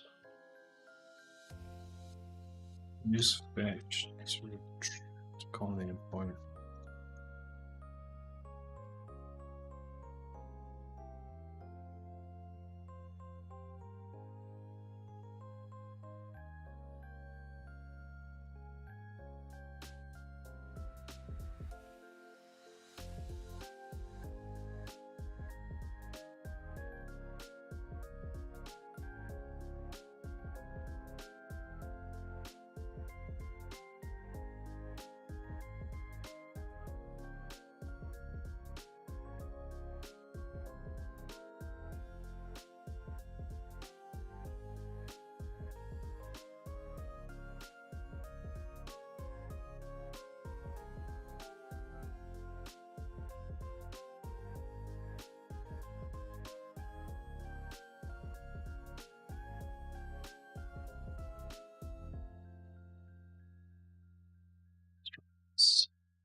Yeah, my bit.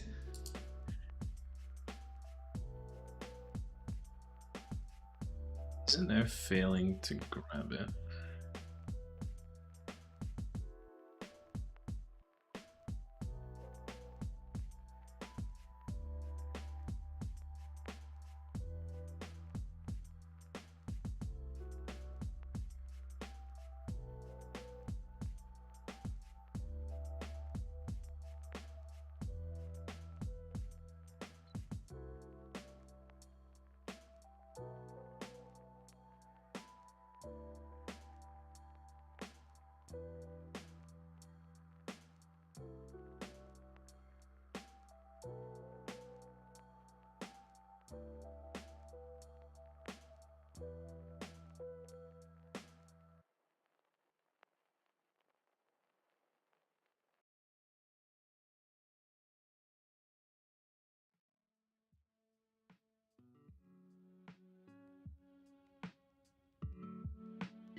Sorry, I went a bit quiet. I'm just trying to work out where this is fucking up.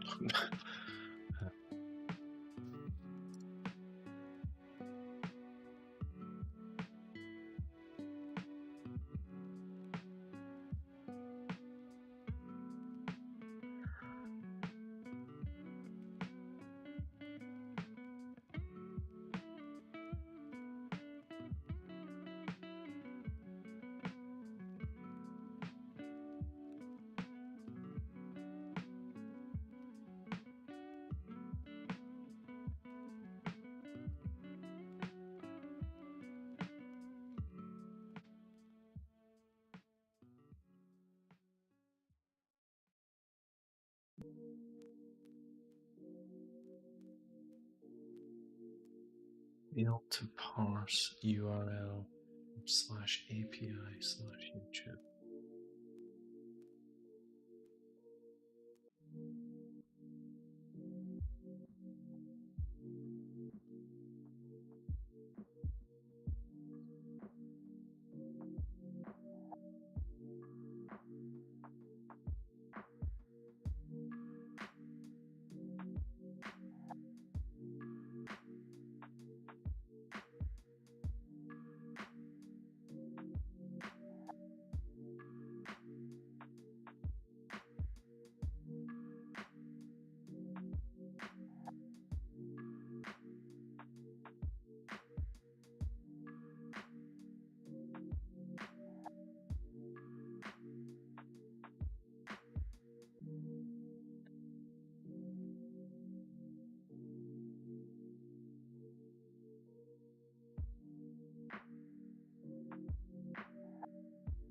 I'm gonna guess.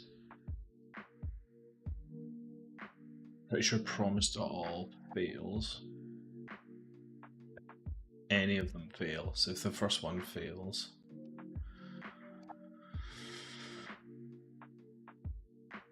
let's look at this. This is doing an await.promise.all.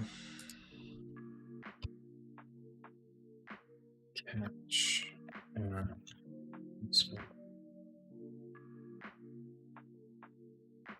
I think this is going to say I've reached the quota. I think that's what's wrong.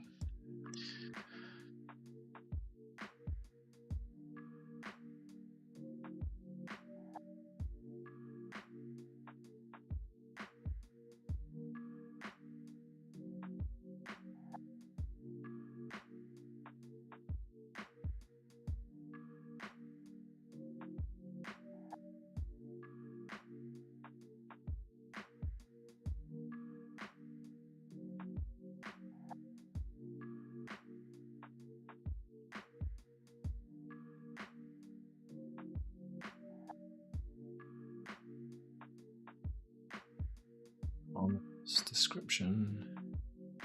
Promise.all.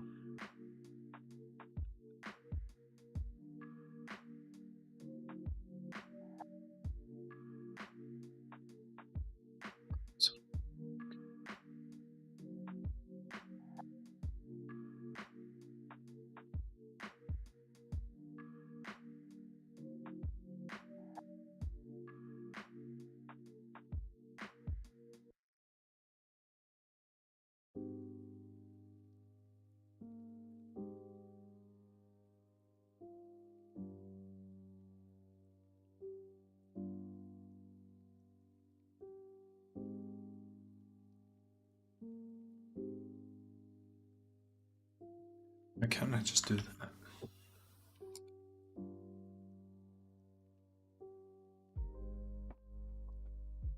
Let's see.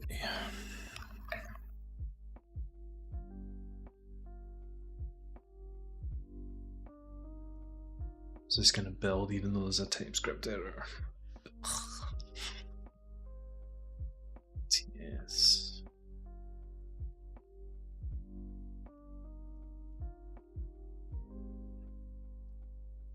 Yeah.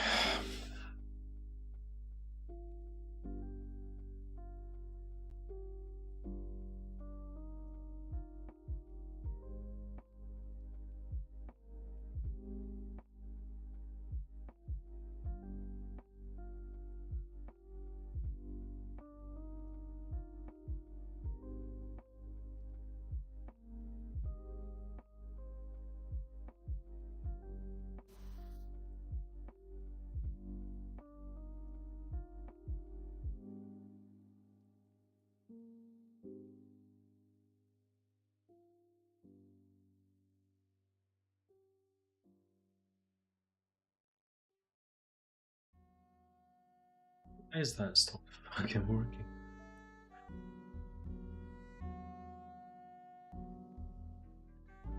Failed to load. Data's undefined here.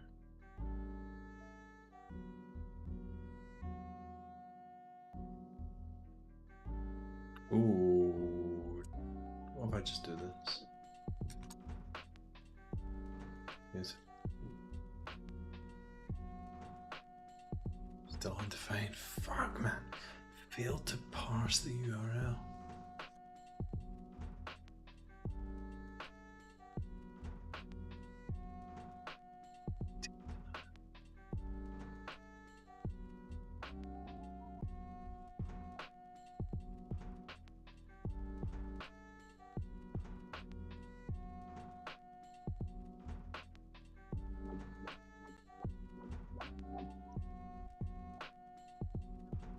Hmm.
I'm so confused. Why was I getting stuff and now I'm not? I thought I was right at the end here. Undefined. Return prop. Oh. Oh, yeah. Sorry. Returning data.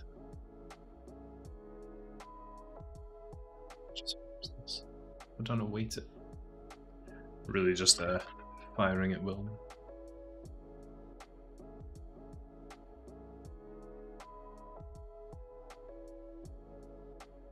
Alright. So now we're getting something.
valid URL.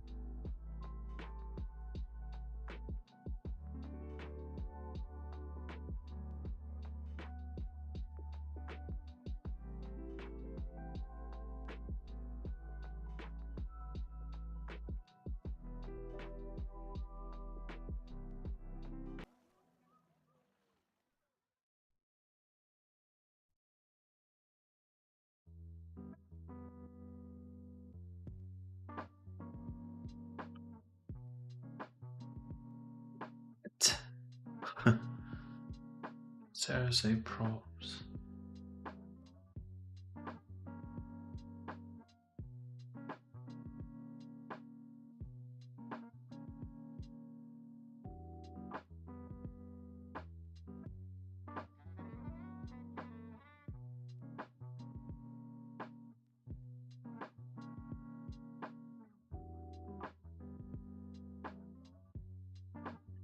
Next.js,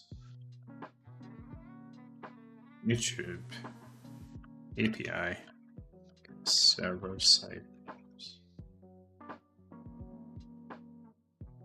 internal data fetching. You should not use fetch and get server side props.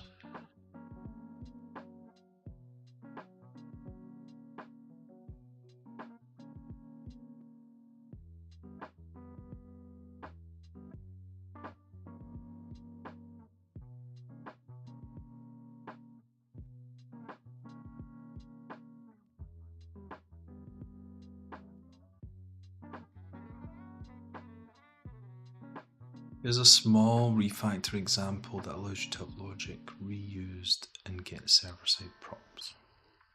Let's assume you have this simple API. Do the fetch, change the JSON, give the response. You can extract the fetching logic to a separate function.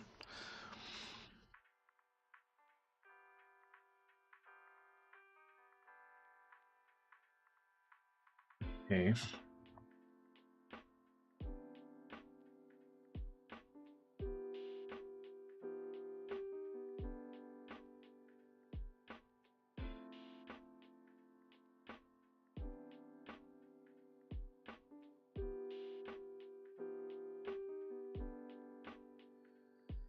So what am I looking to do here? Or just abstract all of this?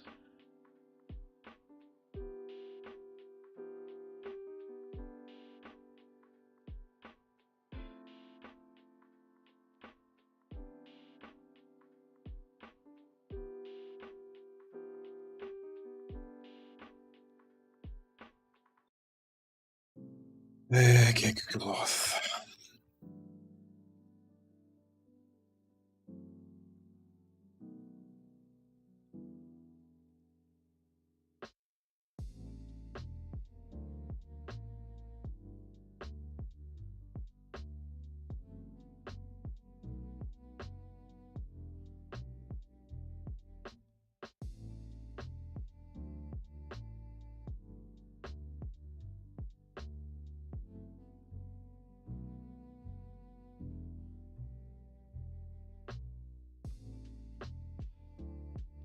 Get YouTube.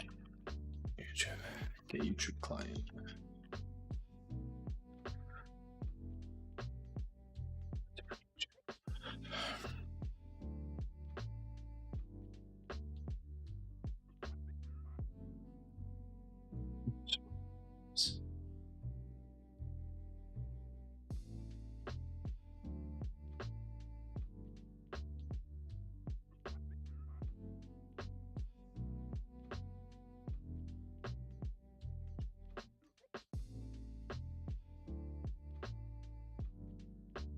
It was feeling good up until this.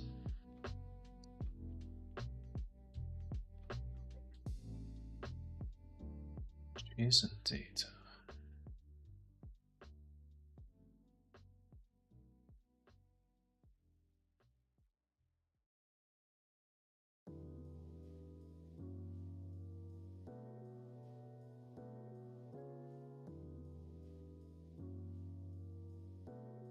It's grabbing all of this.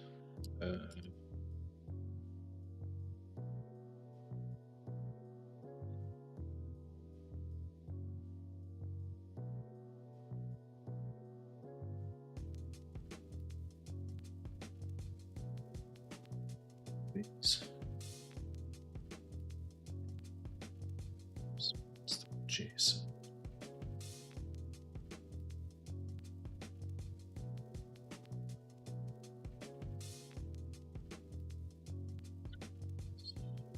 It needs this.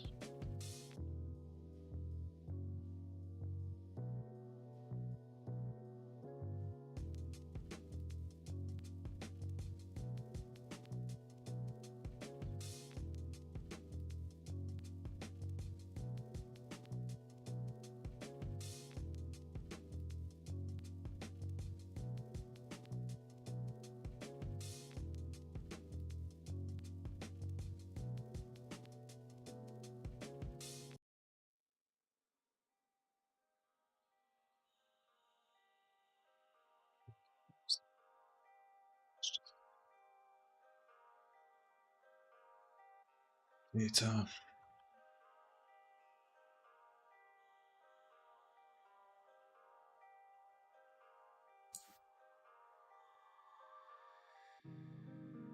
It's a response. Data equals await response to JSON.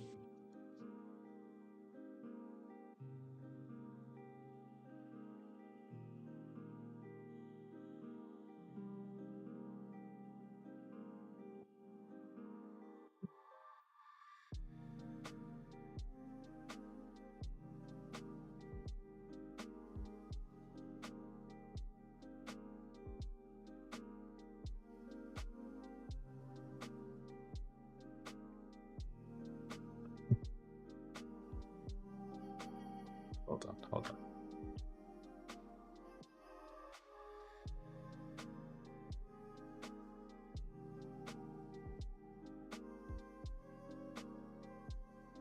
Is everything there, right?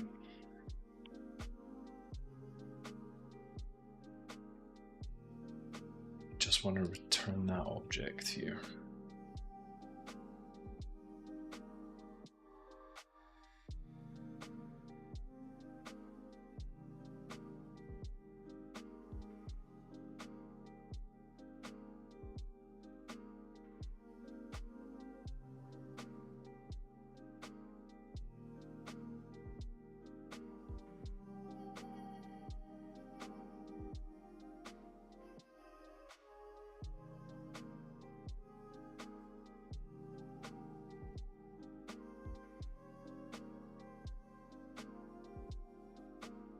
Then in the YouTube page,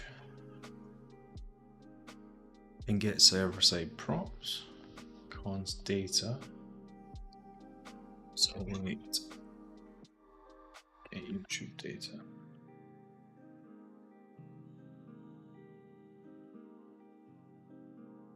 Load.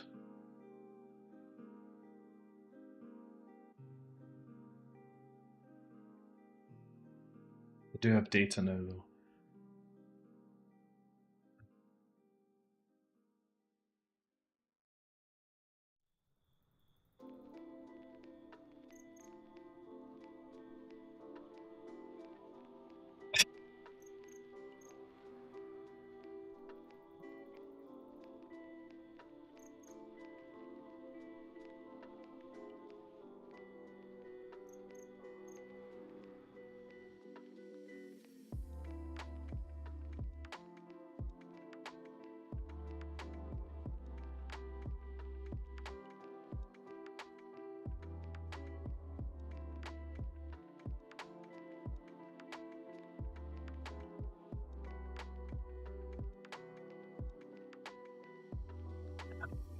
These.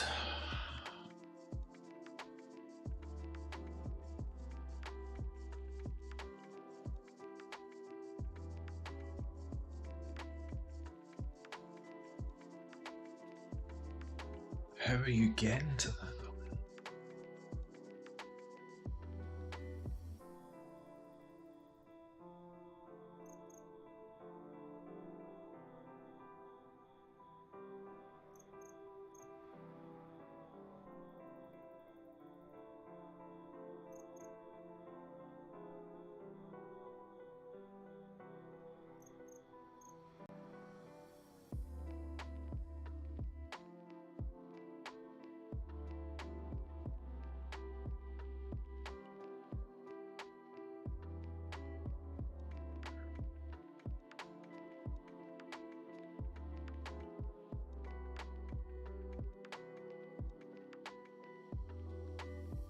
There we go. So nothing's coming back from the live stream.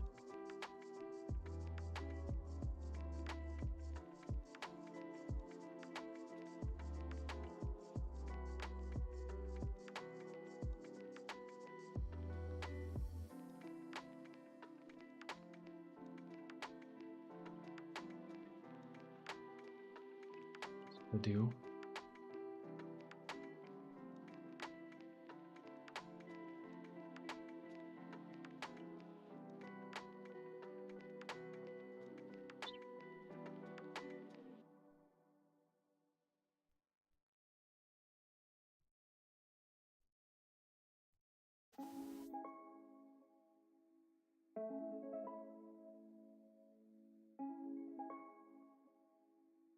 Snap it.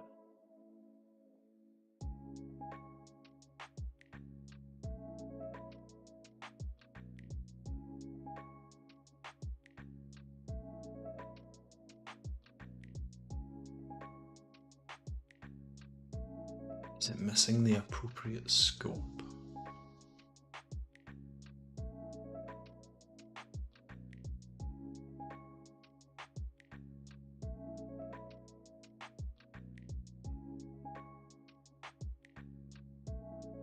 Event type completed. Oh man. Oh.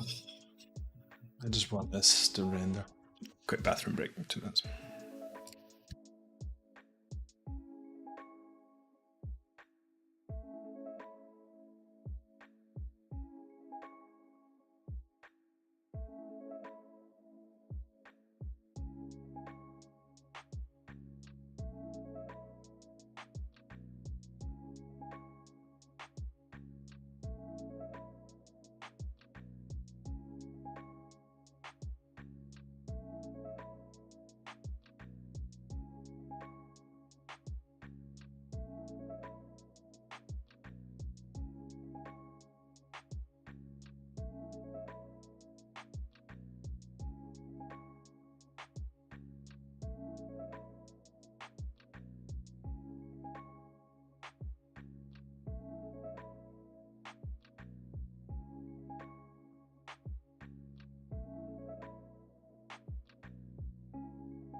Right, come on, I got this. Why?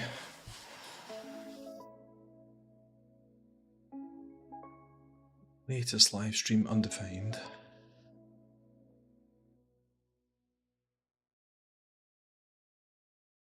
Okay, well, one thing I can do to get it working, I think, is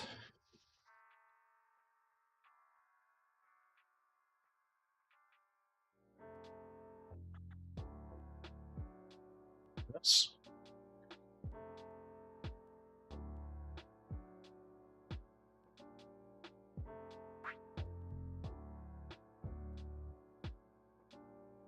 Not sure why I can't find my latest live stream, but it definitely was finding it, that's the thing.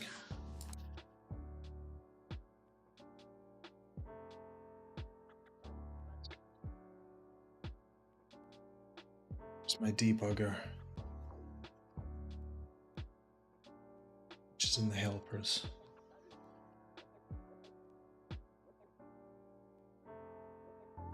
Let's just refresh that. Oh my god.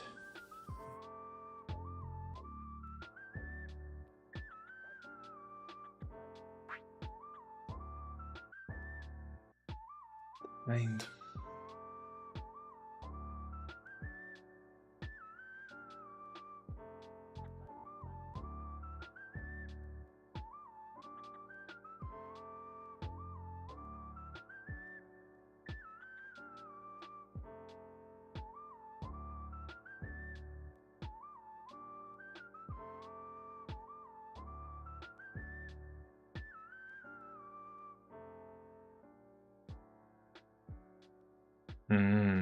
So that's actually not. Let's go to the helpers here.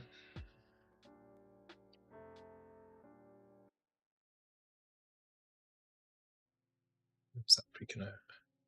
It's an array. Response.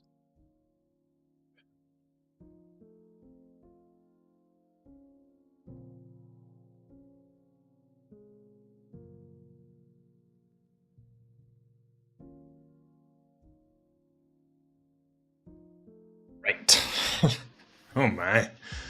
I thought I was cruising into a 2-hour finish. It's going to probably be a 3 now.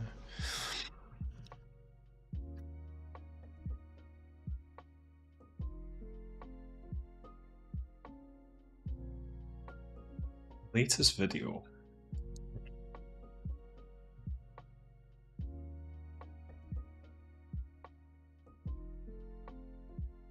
Latest live stream is now undefined. There's my API here.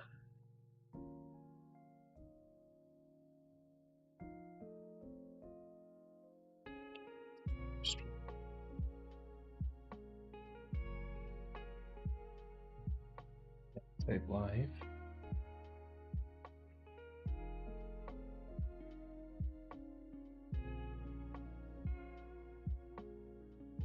I need it to wait.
Gotta be my promise all.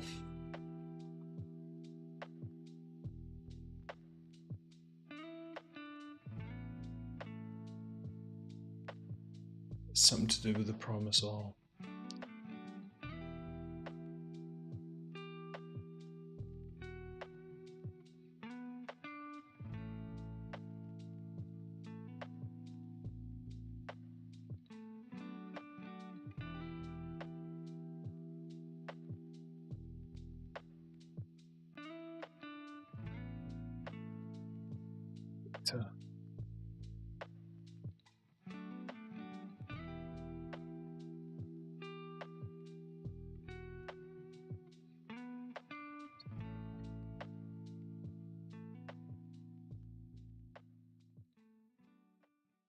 See?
What are we on just now? Are we on 10 just now? Okay.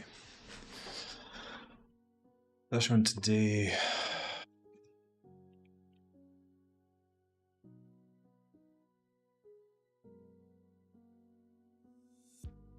And interestingly,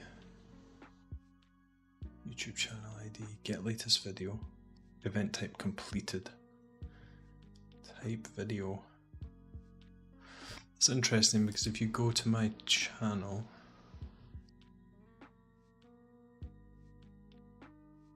go to videos, recently uploaded.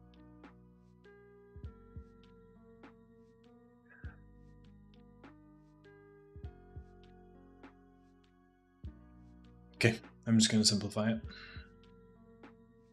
Latest video.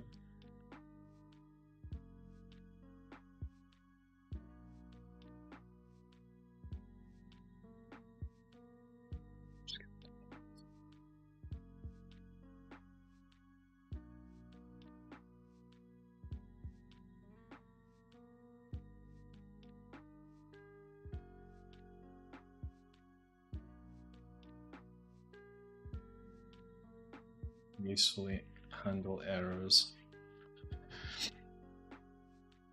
Session. Let's handle ops. Ops. Data.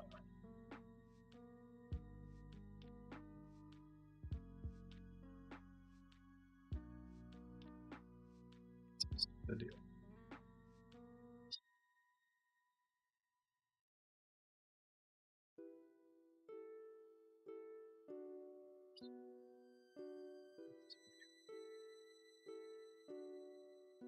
Playlists.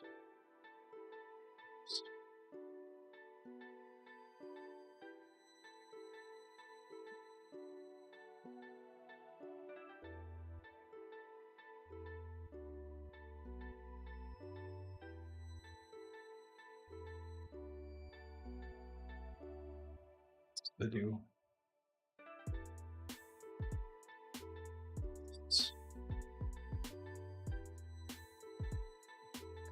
Any context here?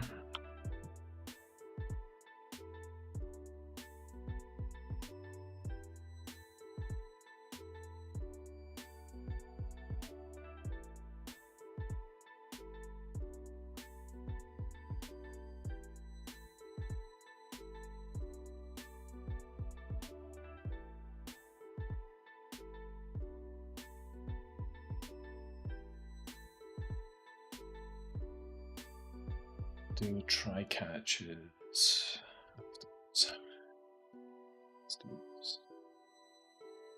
Do error handling in a separate session. Don't need this anymore.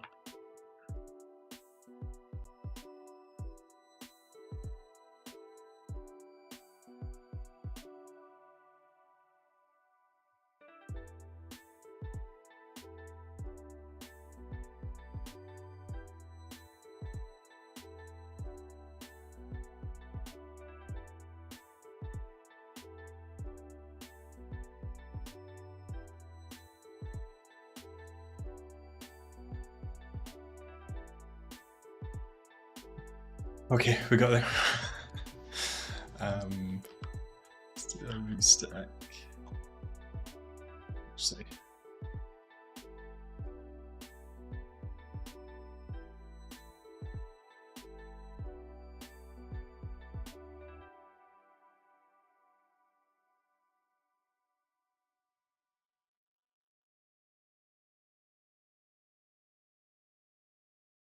Go. I think it's on the blog page. Yeah, 720, 0 auto. It's nice and consistent. And this video.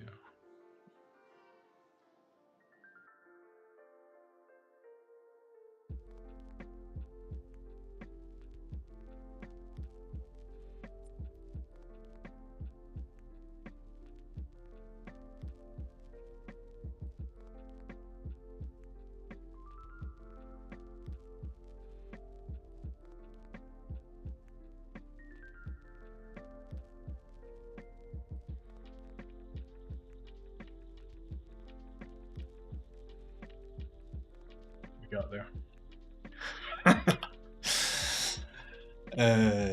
Okay, that was a lot. It was a lot, but I'm glad we did that.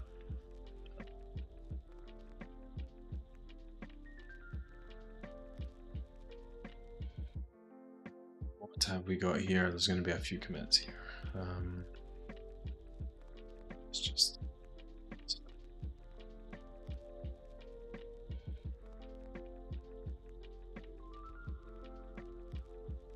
Okay, what do we do? I'm going to remove.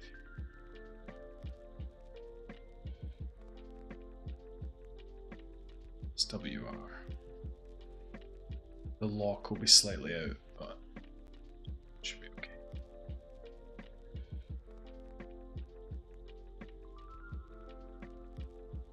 Google APIs library.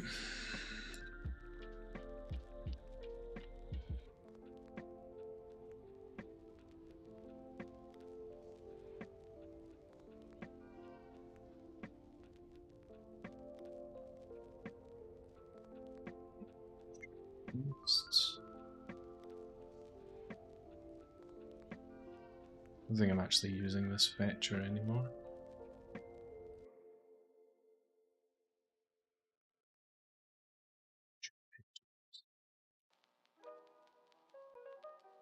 Next, YouTube.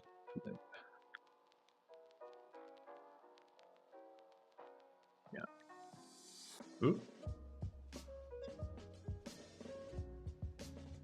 So I should know if I do this.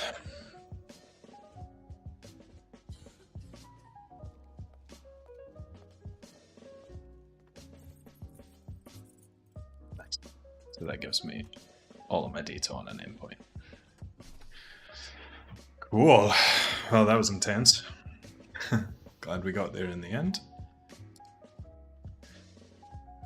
As usual, let's close all this down. Let's cancel this. I'm just going to make sure.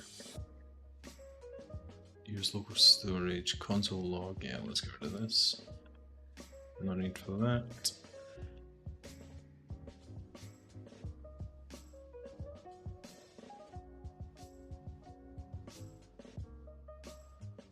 Gonna push it.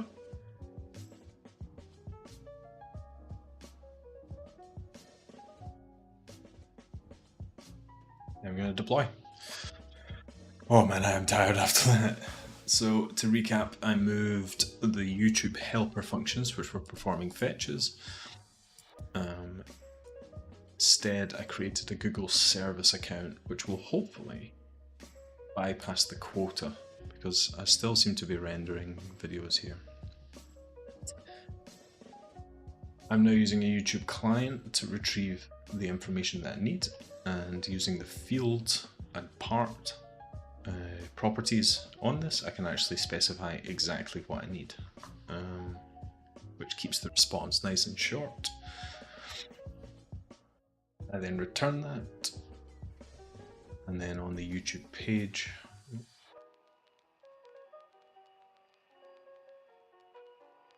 grabbing that data on the get server side props, and then formatting it.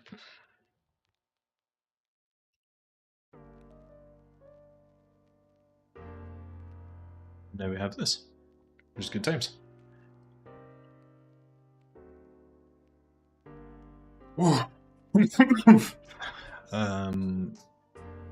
Yeah, hopefully that's more of a sort of set up and forget about. I'm going to keep an eye on this to make sure my quota is not exceeded. I guess we'll find out in time. Oh, I also removed the latest video upload. So instead of having a latest live stream and latest video, I'm only showing the latest video.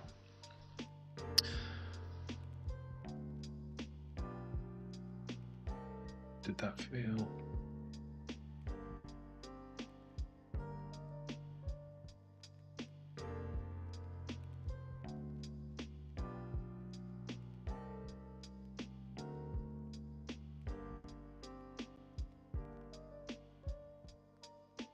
I don't know if that actually failed or not.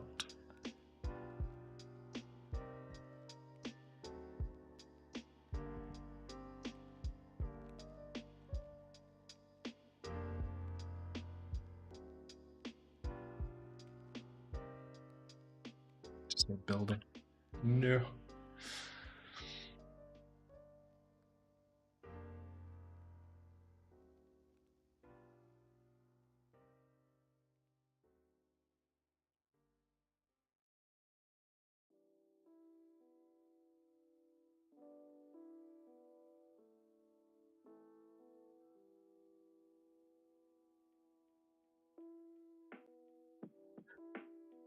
Okay, now that's in place. One thing I can do is I can go to Notion to know if I actually checked this off last time. Yeah, I did. Nice. That's cool.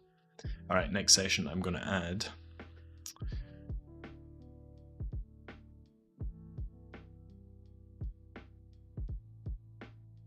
and next session is looking good. I think I'm ready to start styling because this can't really be done until I style. Yeah, let's do styling next. All the pieces are there. Now we just need to polish it up, make it look good. And with that, thanks for watching. I'll catch you next time.